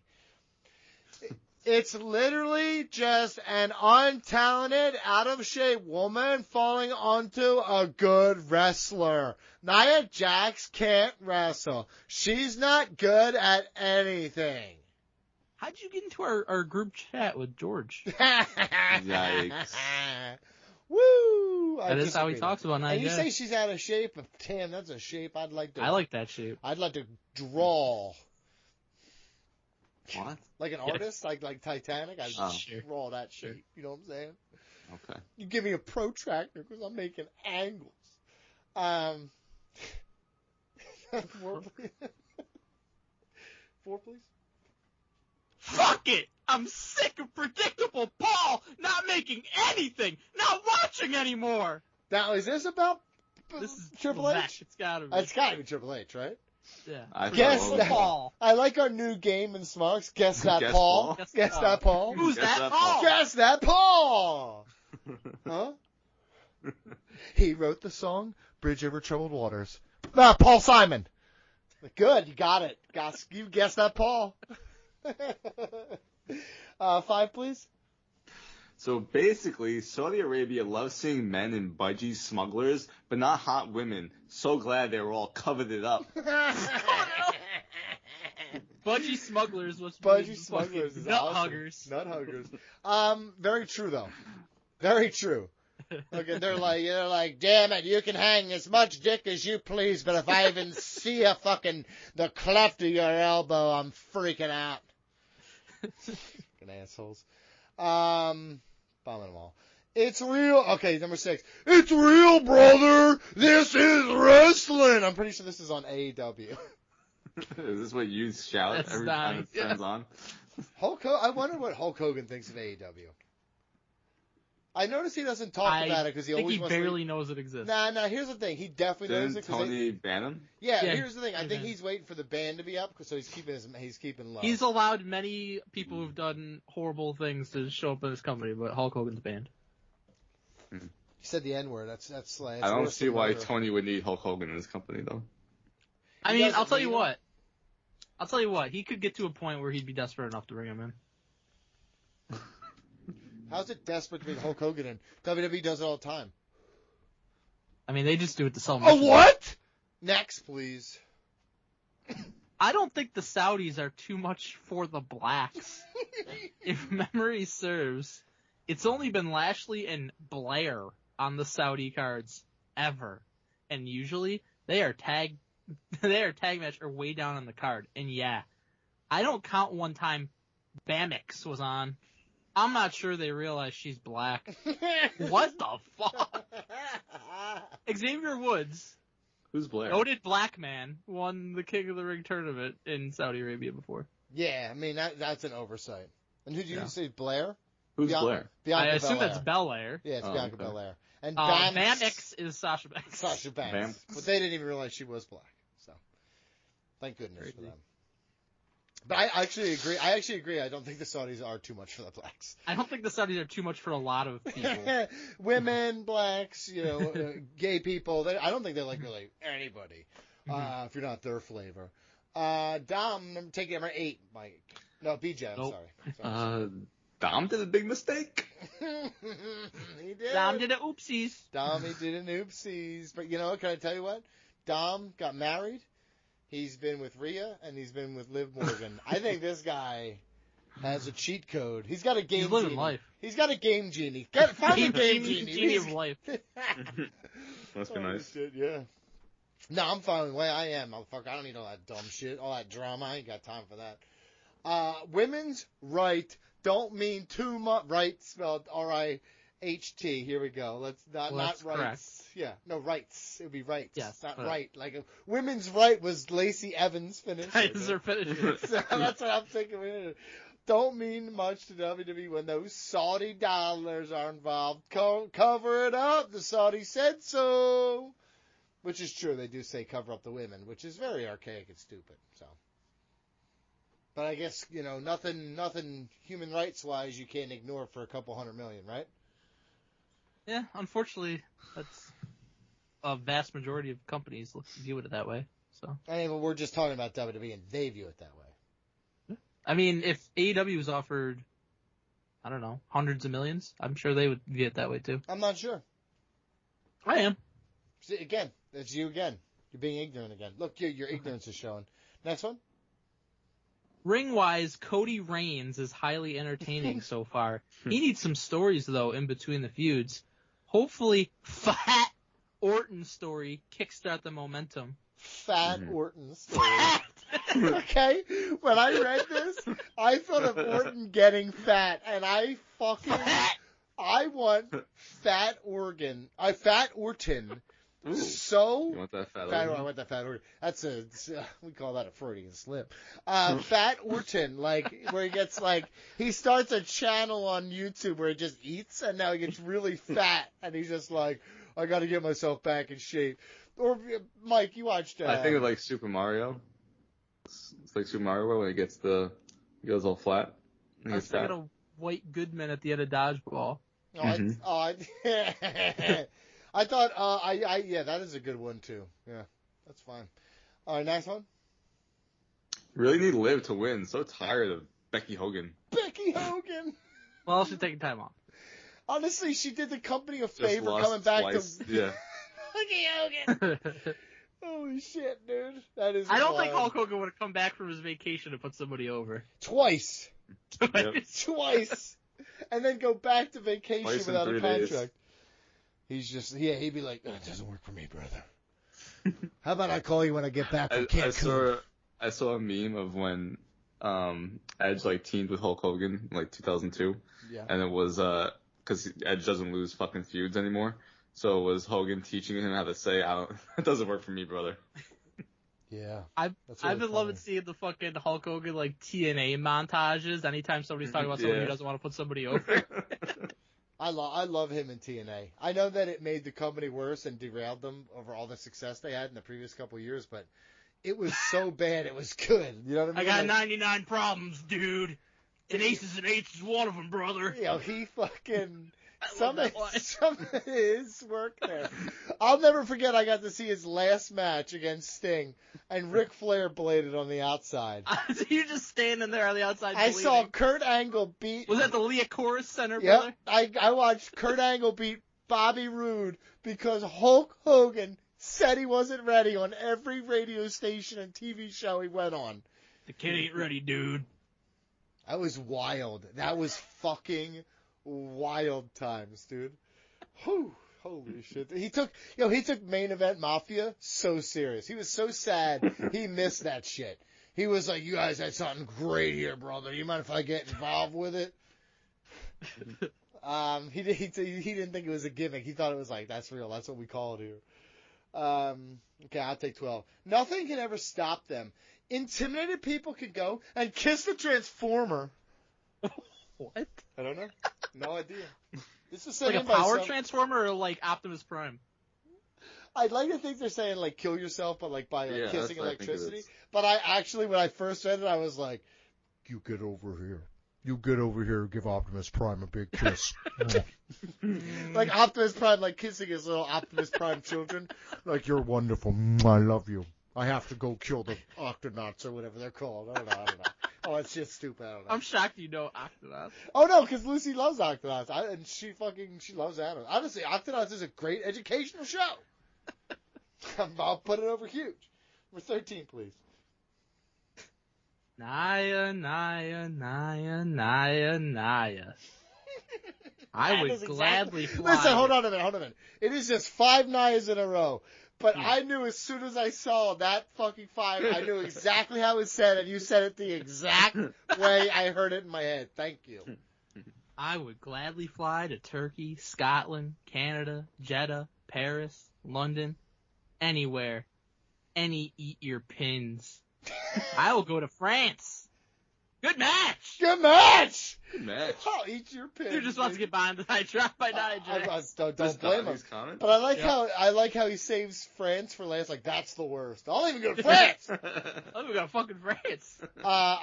Somebody hit me with a line, and they said, "Donnie, you don't sound smart sometimes, right?" And he said, "But you're the kind of smart I want on my team." And he said, "You're the guy who doesn't know whether tomatoes are fruits or vegetables, but he does know they don't belong in fruit salad." And I'm totally using that shit moving forward. So I'm stupid, but I'm street wise. Whoever you were talking to was incredibly high.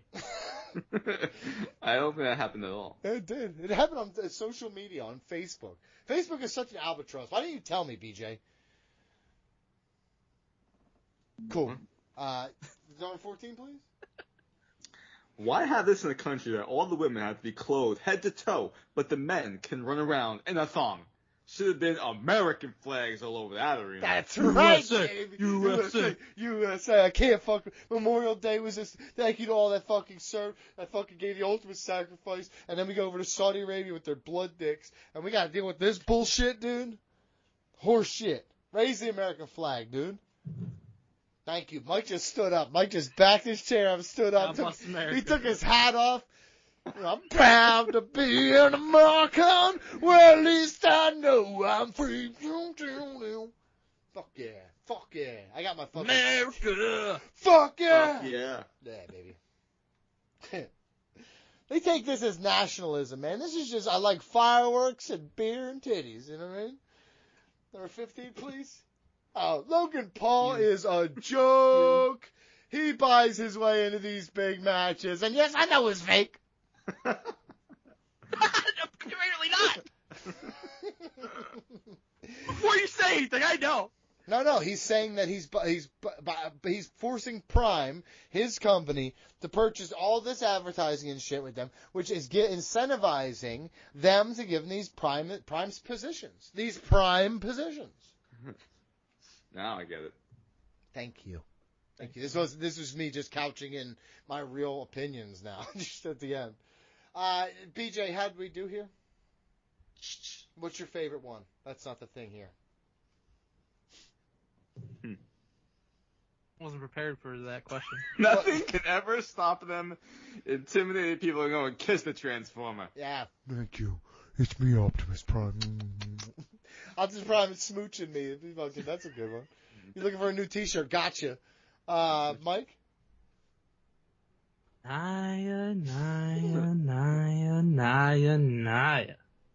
I would gladly fly to Turkey, Scotland, Canada, Jeddah, Paris, London, anywhere. Any eat your pins. I will go to France. Good match. Good match. Good match. Why have this in a country that all the women have to be clothed head to toe, but the men can run around in a thong? Should have been American flags all over that arena. Fuck yeah, baby. So basically, Saudi Arabia loves seeing men in budgie smugglers, but not hot women, so glad they were all coveted up. Sad face. Okay. Fantastic. Fantastic. So Mark said the darndest things. And again, ringrustradio@yahoo.com. Stop being cowards. Send them in. Okay? Steph Kordick carried you guys for so fucking long, and now she's carrying a person. Whoa. And she can't fucking carry the rest of you fucking marks anymore. Time to step your game up, okay? Deal with it. Also, we also have Patreon shoutouts. Without these people, you people, wouldn't have this show. Okay? Okay? So let's go through these. You're a two. monster. Yeah, it's whatever. Sometimes people need to be. Some bullying is good. George Cruz, speaking of some bullying is good, one of the biggest bullies I know, George Cruz. Wow. Sheesh. Astute. I'm just kidding. It's you guys who bully him. I actually certainly not. almost filed a lawsuit against you guys for your harassment of George Cruz. He showed me the text messages, and you guys are like, you just like run train on him verbally. It's like, honestly, it's really pathetic. It only happens he after he does like 1,000 bullying texts in a row Yeah, I that guess he he'll knows are show gonna, you like, It's not true. all the upset us. text. Guess what? I'm not on the group chat. I don't want the text message. He actually lives for it, so. Vince Emerson, who is a very nice man and does not threaten me via text message at all. That's good. Hopefully he gets the job done someday. Hopefully he gets the job done Sunday. Someday. Oh, I thought you said Sunday. I was like, does he have a job Sunday? What are we talking about? Alex Pandolfi showed up for the first time ever to Sunday. Yeah, I'm upset I missed that. It was wild. It was great. We had a great time. I literally don't even know if it was him because he might be catfishing. He like just hired. He's like, I'm so tired of being like talked to by these people. It's like, here, you go for me. It was his cousin Randolph. Andrew Skeens, who has completely abandoned Ring Rust Radio YouTube. He was a cornerstone of what we were doing early on. He's completely abandoned the show, and now he is running Skeens Golf, Or Skeen or Oh, Golf yeah. or something like that. I think it's Skeen's Golf, right? Skeen's Golf. Skeeter Golf would be weird since that's not his name. Yeah, but I mean, that's what we call him. We all call him Skeen's Golf. And if you want virtual lessons from a guy who's actually, he was at my house for 8 seconds outside. He found a golf club. I didn't even know it was outside. Right? I have my golf clubs up in the second story of my fucking garage. He just has a guy, and he's swinging it near my car. I'm like, can you put it down? He's like, I just get the thing in my hands. I get the swinging. Like, just put it down, you psychopath. But he's honest. Man. But he's very good at what he does. And if you suck at golf and you need to impress your father-in-law or a potential father-in-law, reach out to Skeens. He's got you covered. George Sparrows, fucking don't know where he's gone to. I mean, I'm positive his wife has no idea he's giving this money. And when she hears this, she's going to be fucking furious. Oh, Once upon a time, he was the only person to show up to watch fucking Choose Your Own Adventure New Day Halloween extravaganza. Oh, that was awesome. Yeah. And now he hates us. Yeah, he was like, God, one-on-one with them, it's unbearable. I think when you get to see something one up on close three? and yeah, no, it was one-on-one, but we were the three. We were one. We We took are our one. we took our wieners, we wrapped them around each Dude. other like they're fucking the beams Oh. and Ghostbusters. Didn't do it. Speaking of Dick, James Dick, good man, super nice guy, number one overall pick of pigs has gone down in infamy. Legendary. Honestly, it made for one of my favorite draft moments of recent history, and James Dick, thank you for that for always. Jim Del Chapo, the saddest part is, I'm not sure, Jim Del Chapo is so old, he's like leaned into the gimmick of just being old now, but I'm not sure where like the joke starts and the reality ends. Because he's like, yeah, I got to get up early tomorrow for a half sandwich and soup. And we're like, yeah. And he's like, then he sends us a picture of him eating half sandwiches and soup. And it's like, it wasn't a joke. He's so old. So, AJ Troyer, Vern's younger brother, I found. I said older brother. It was younger brother. R.I.P. to Vern. AJ Troyer does not message me. So, I don't know what the deal is there. I can't. I think he might be a U fan. That's good. Kevin the Real Deal Creel. We've nailed that last name, by the way. He messaged me. He said, "You guys, right on the money." Well, you used to yell Creole, like he was Creole. from Louisiana. Yeah, Real Deal Creel. He was a household on it, real gumbo. Is that good? Is that offensive? No, it's not. I It's don't horrible. know. Speaking of horrible, Michael Horan. He's the one who took. Well, he only makes horrible fantasy football picks. I honestly want him back in the league this year for redemption. Me too. We need somebody to beat. He's gonna take Trent Richardson late, like it's a fucking pick. Who's the Jets' third string running back this year? That's who he's gonna take. I don't even know. I haven't looked at my depth charts yet. It's Yeah, still, Michael Carter still. It's still early enough in the season where I'm not looking at depth charts yet. But you get me July. I'm depth chart hunting. You're for sure on that one. OTAs. All right. We had Momo. Hey, Momo. Very nice man. Barely comes on, really. But when he does, very nice man. Vic and K. Don Balajian, so long. Dude. Special pants for it. And Vince Demore, who I'm convinced, because here's the thing. I was convinced that he didn't even know he was an executive producer for so many years, right? But the deal with him is, guys, he's like really smart. He's a lawyer. And fucking dude, he knows he fucking listens. I mean, he knows he's doing this. He likes us that much. That makes us smart by proxy, right? I don't know about that. Oh, that's What's fair. this us you're talking about? Yeah, I got a mouse in my pocket. Say that. Yeah, to me, okay. ignorant motherfucker. PJ? Hi. Hi.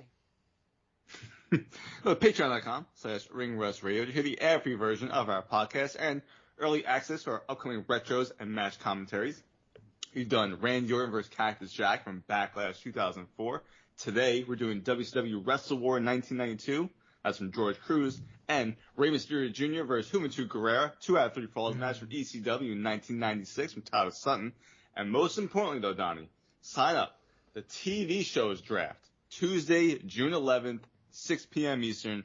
Just like our movie theater draft, but now it's all TV shows. Anything's eligible. You're building your It's gonna get wild. superstation with any Hell TV yeah. show of all time. It's gonna Like be you have to fucking build awesome. the Superstation? You got to build The TBS? superstation. Yeah, so listen, like Raw. I got to take the eligible, Braves for the SmackDown, entire Dynamite. 90s?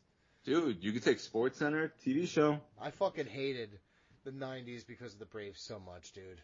The Braves ruined the 90s for me. And the early 2000s. Because most people like who had TBS is just like that you had to deal with a bunch of Braves games, right? You didn't care about the Braves. I adamantly hated the fucking Braves. So when I'm like just scrolling through TV like after a fucking Phillies game, and I'm like, oh, sports is on. Let me look at it. It's like always the fucking Braves. And you're like, I get it. Tom Glavine, I get it. Greg Maddox, I get it. John Smoltz, fuck you.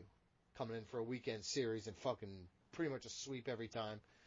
I'm sorry, go ahead. That was a good fucking rotation, I'll tell you what. Dude, there was, Mike, I love baseball. And I used to fucking when the newspaper was a thing, they'd give you the weekend, right? And they'd give you the weekend starters, right? And I'd look on the side and I'd be like, oh shit, Terry Mulholland. Oh shit, who's he got? Oh, it's John Smoltz. You're like, how is Chad OJ gonna beat John Smoltz? It was rough. It was really rough. If Kurt Schilling wasn't pitching, you had no shot in hell. So, there you go. Oh, did you have to say more, BJ, or are you done? No. Got any old pitcher you want to mention? No, honestly, after the whole thing that fucking makes me super sad. But we're much better now, so, they could have, basically it was a bunch of Taiwan Walkers. And that's how I'm going to end it. Yikes. All right, guys, let's move on. Strangeness in the latest report. You gotta call Dirt Sheet Buster. Egregious lies anonymously sourced. You gotta call Dirt Sheet Buster. Scoop, scoop, scoop, scoop, scoop, scoop, scoop, scoop. No lies, no retraction. Scoop, scoop, scoop, scoop, scoop, scoop, scoop. Per a source that's interesting to know. Alright, BG, it is the best time of the week. It is Dirt Sheet Busters without Donald Wood. Hell yeah. That's what makes it so good. Although I will say, I will never say that I want Donald Wood here, because I don't. Mm-hmm. It makes my life much worse. Yeah, but he's the worst. If there's ever a Dirt Sheet Busters segment where it'd be good for him to be here, it'd be this one, because we're starting with something. It's called establishing a baseline, BG. Mm-hmm. And this is very important in dirt sheets or just in life in general. That is true.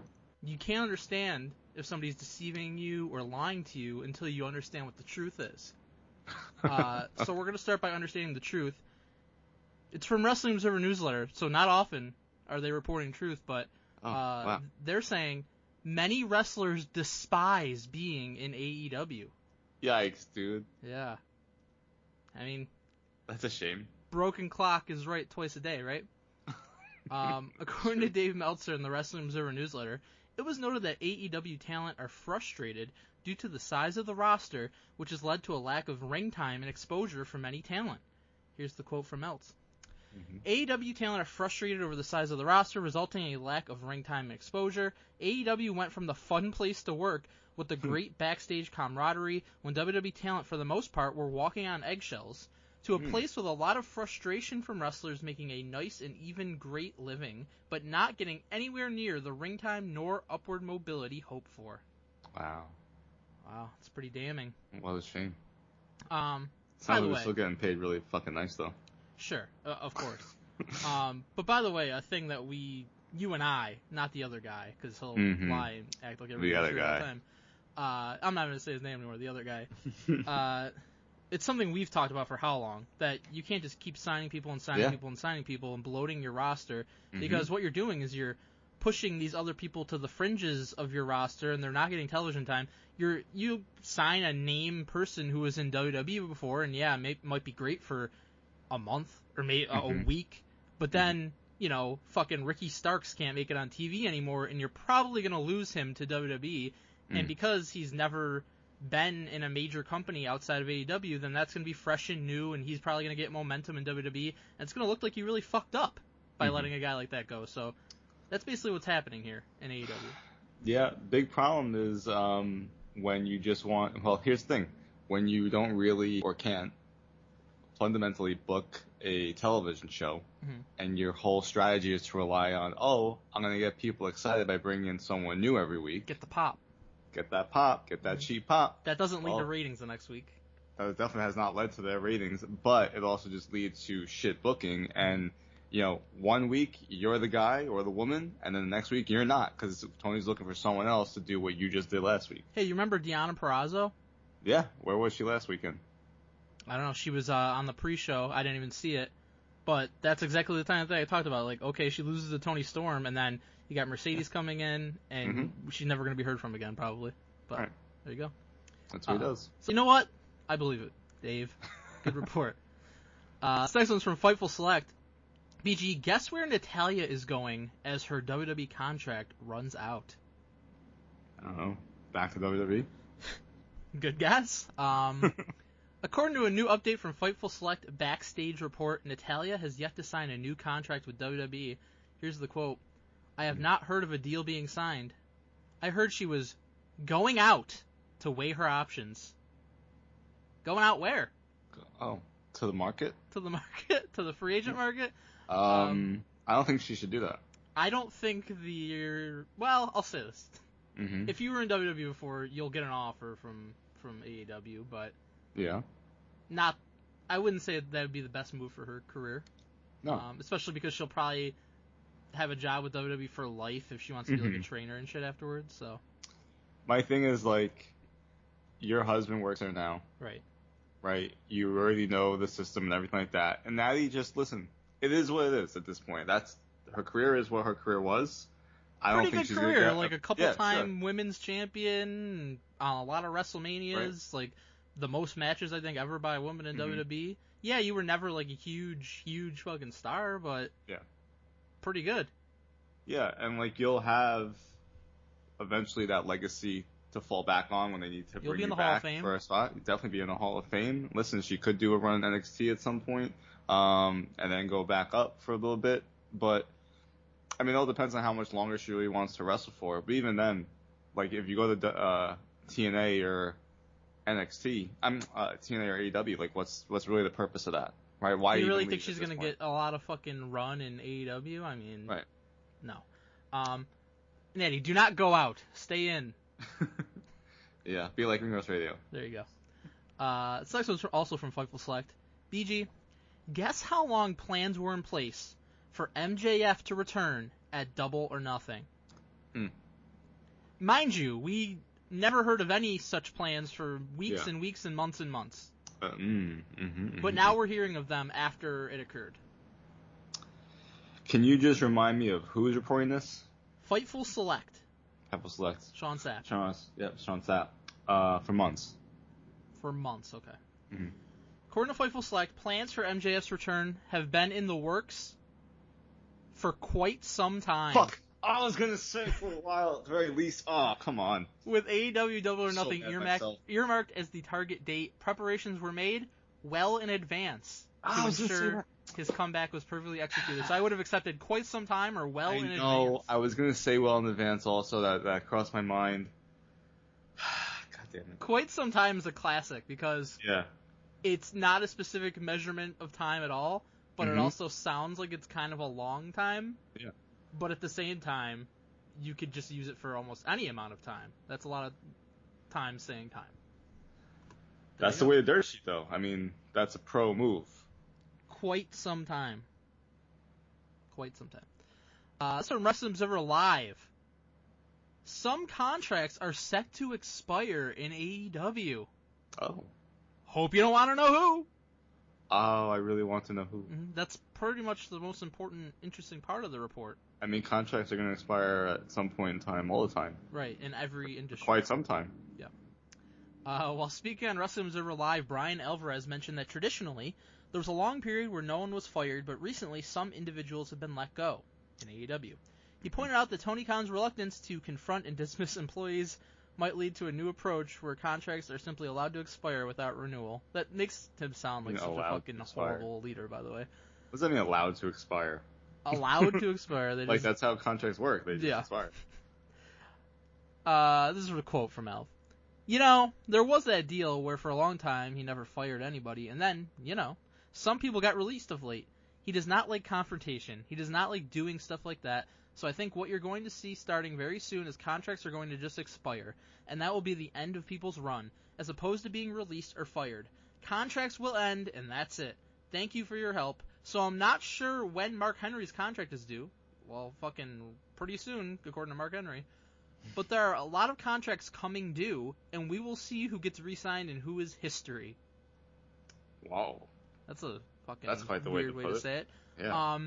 A lot He's of always had contracts this. coming due. No idea who or what's going to happen. But that's always been Tony. Tony came out and said that would be like the policy, basically. Then that's why it was such a big deal when he fired people. Right. For So the this is most nothing you part, didn't when know. before the recent spate of firings, Yeah. the only time anybody had gotten quote unquote fired was like Jimmy CM Havoc Punk. had like weird stuff going on like outside the ring. That Mhm. Sadie Gibbs, she remember her from like one of the Yeah. first AEW shows. I guess she got into like a fight. Her and Blair Davenport, I think, got into like a fight or something. Like it always been for quote unquote for cause Mhm. until recently, where he just fired people that he wasn't using or whatever.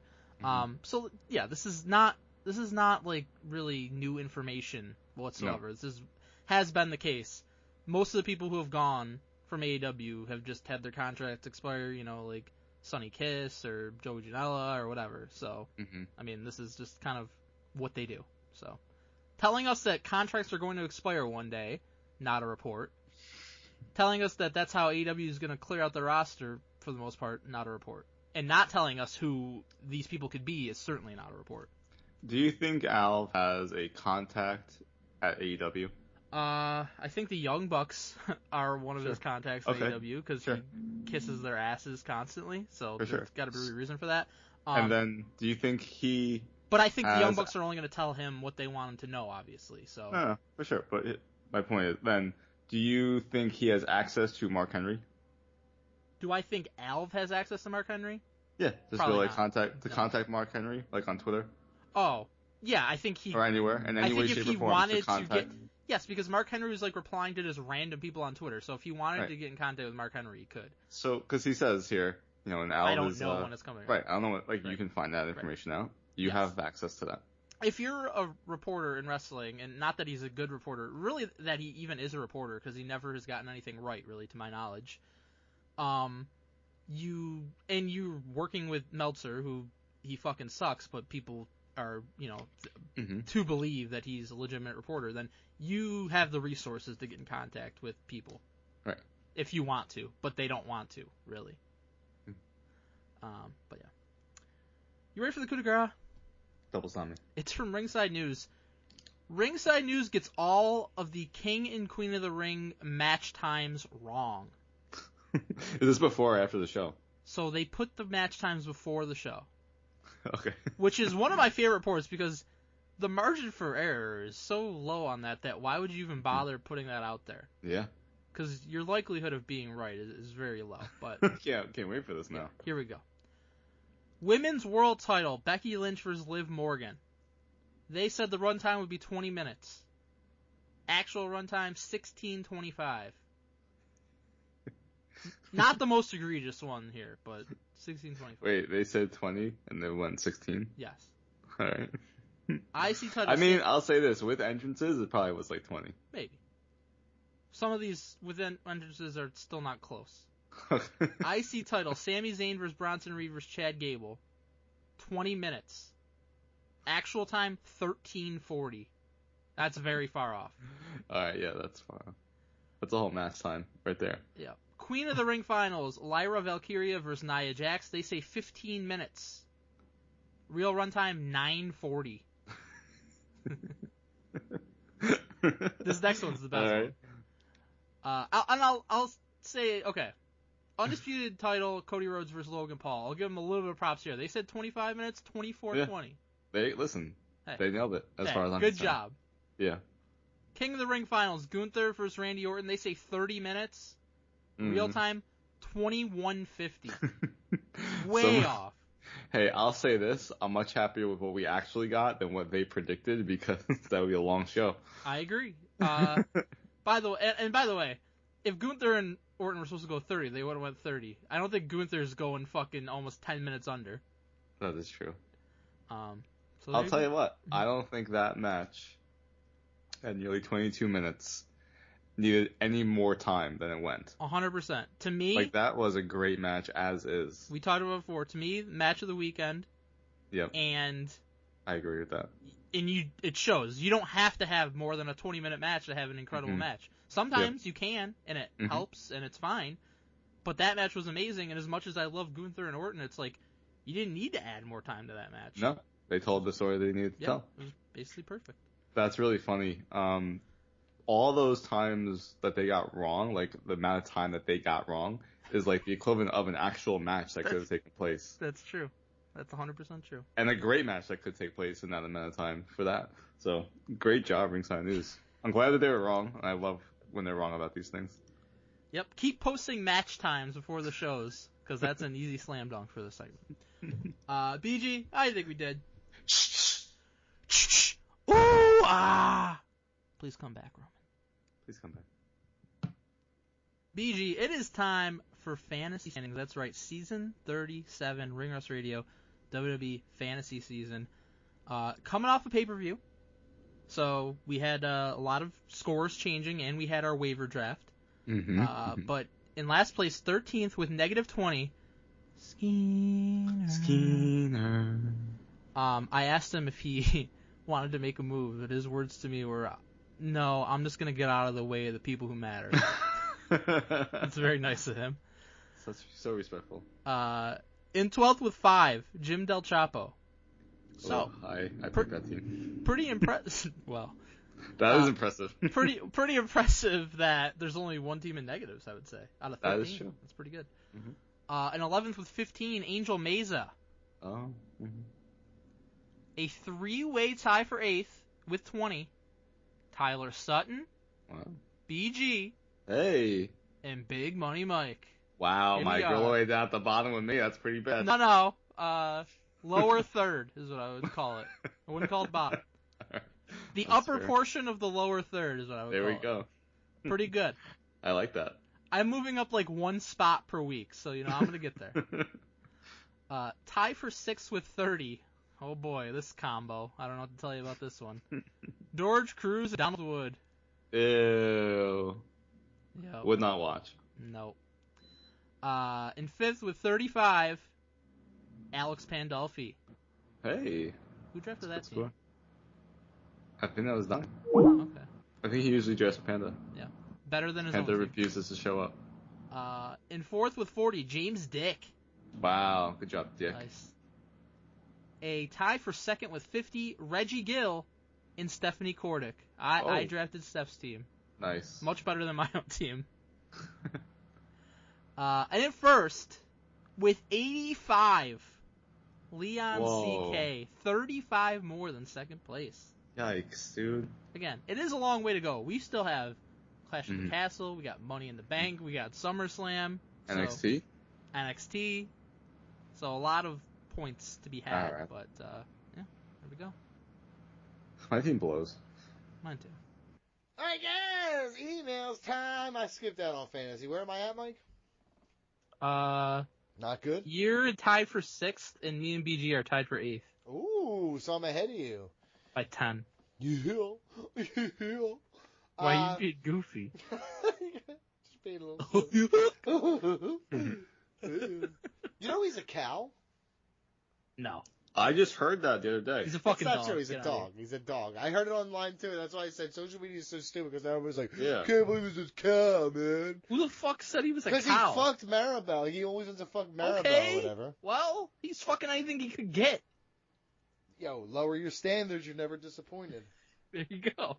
You know what I'm saying? I'm not saying that's what I did. I'm saying that if someone were to do that, Yikes. you would be fucking slaying every day. You know what I mean? Uh-huh. And then you just eventually find one who doesn't realize how ugly you are inside and out, and you marry them forever. There you go. You're welcome for the stats. PJ, please pull up Facebook for me because I really can't read this. I have it up. Yeah. All right. Email. We got one this week because people hate us because of Donnie. It's from Matt Bowers of Pain. He's the only person that loves us. Subject, favorite callbacks. Hey there, Rusty Ringers. So I've been listening to your show for a long time, probably going on a decade at this point. Sorry. We're sorry. I was thinking about some funny sayings or funny things about the show. Here are some of mine. 1. Donnie confusing Steph and Seth.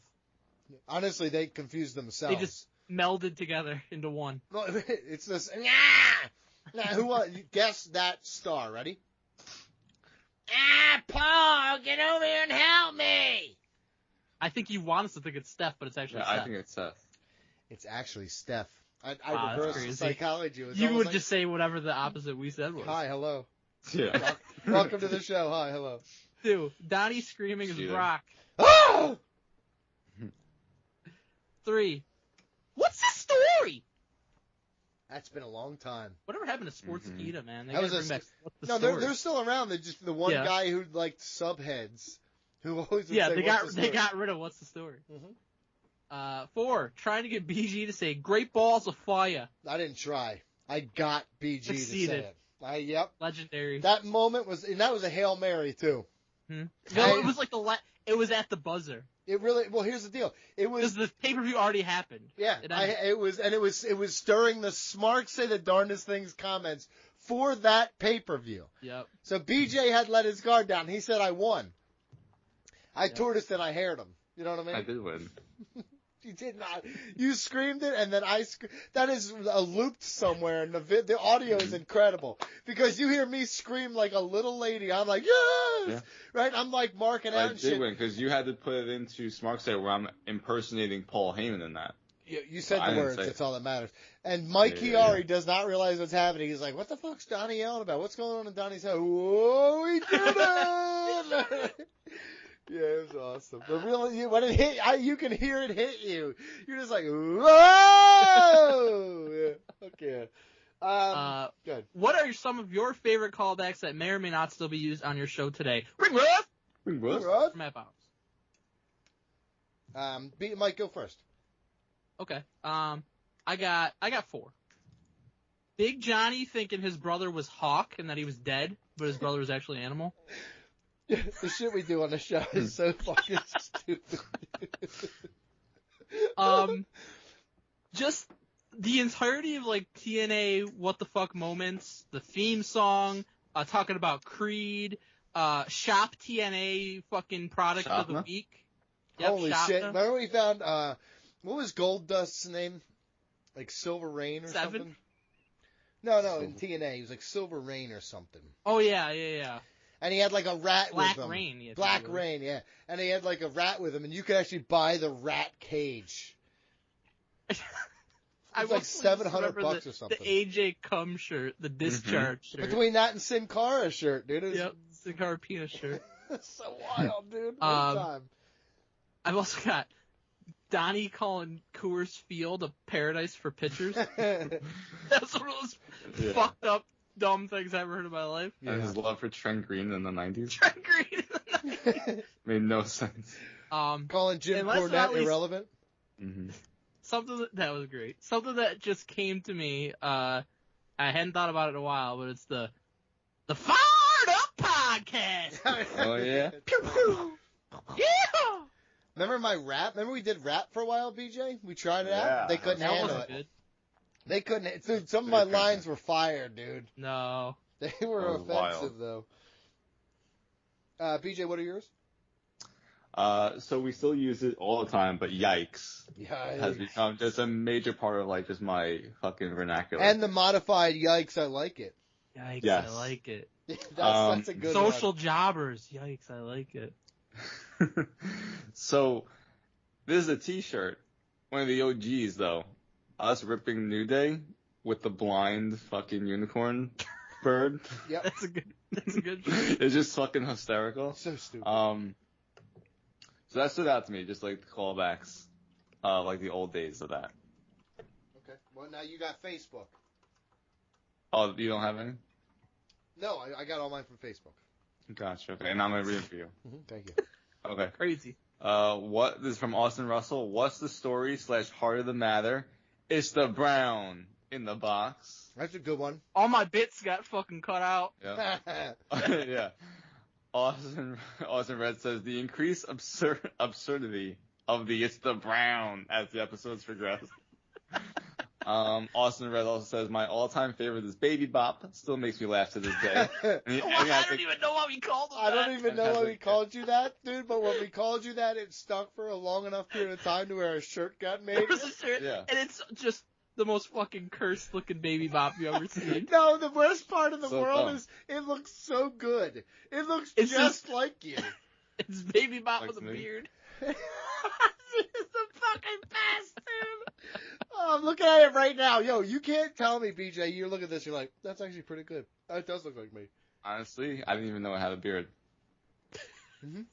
I'm looking at it now. I never realized that. It's never horrifying. looked at it. It's such a good drawing. Your Baby Bop. Bring it back. But Like, we let's have bring it some back. awesome T-shirts though. Mhm. Like the Ghostbusters one is fucking great. It's busting up the Bustin' dirt Dave? sheets. Uh-huh. Yeah. Mhm. The action figures one. Oh yeah, that's a good one. The Right, one where we're burying Donnie. Yeah, that is great. Ed Proud, Daniel Hayden, some of the creative minds have done shirts. for Fucking us. awesome. I also like the NES inspired one. That one was cool. So back to the comments here. Thanks. Andrew Sampson says 6-hour episodes. Not Those- excited. Less excited. Don't miss that. Clint Williams says, yeah, hi, 1, 2, 3. Yeah. Which that still lives in my agenda every week. We got from Ben Schneider, Naomi, spring on me like a damn camel.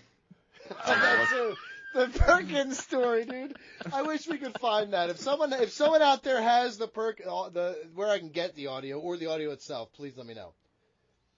Austin Reds, by the way, he replied to Clint Williams, says, it's laugh my ass off. It's funny going back to like 2015, and yeah, hi was such a staple of the show.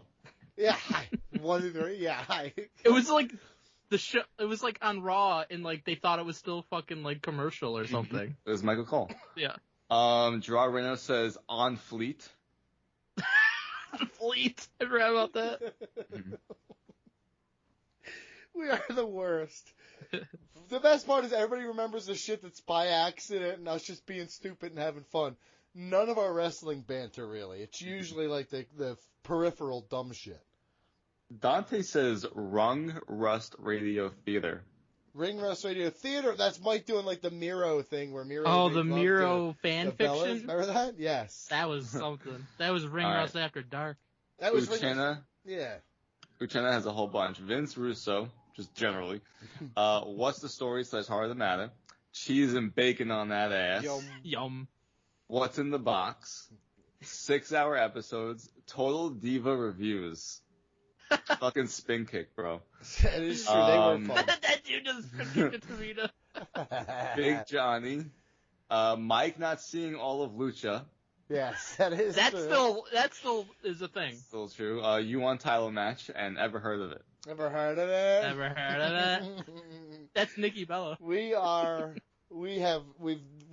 added nothing to the world in all this and time. Joe Fritas has our last, just a gif. Great Balls of Fire. Great balls of fire. Walls of Perfect. Fire.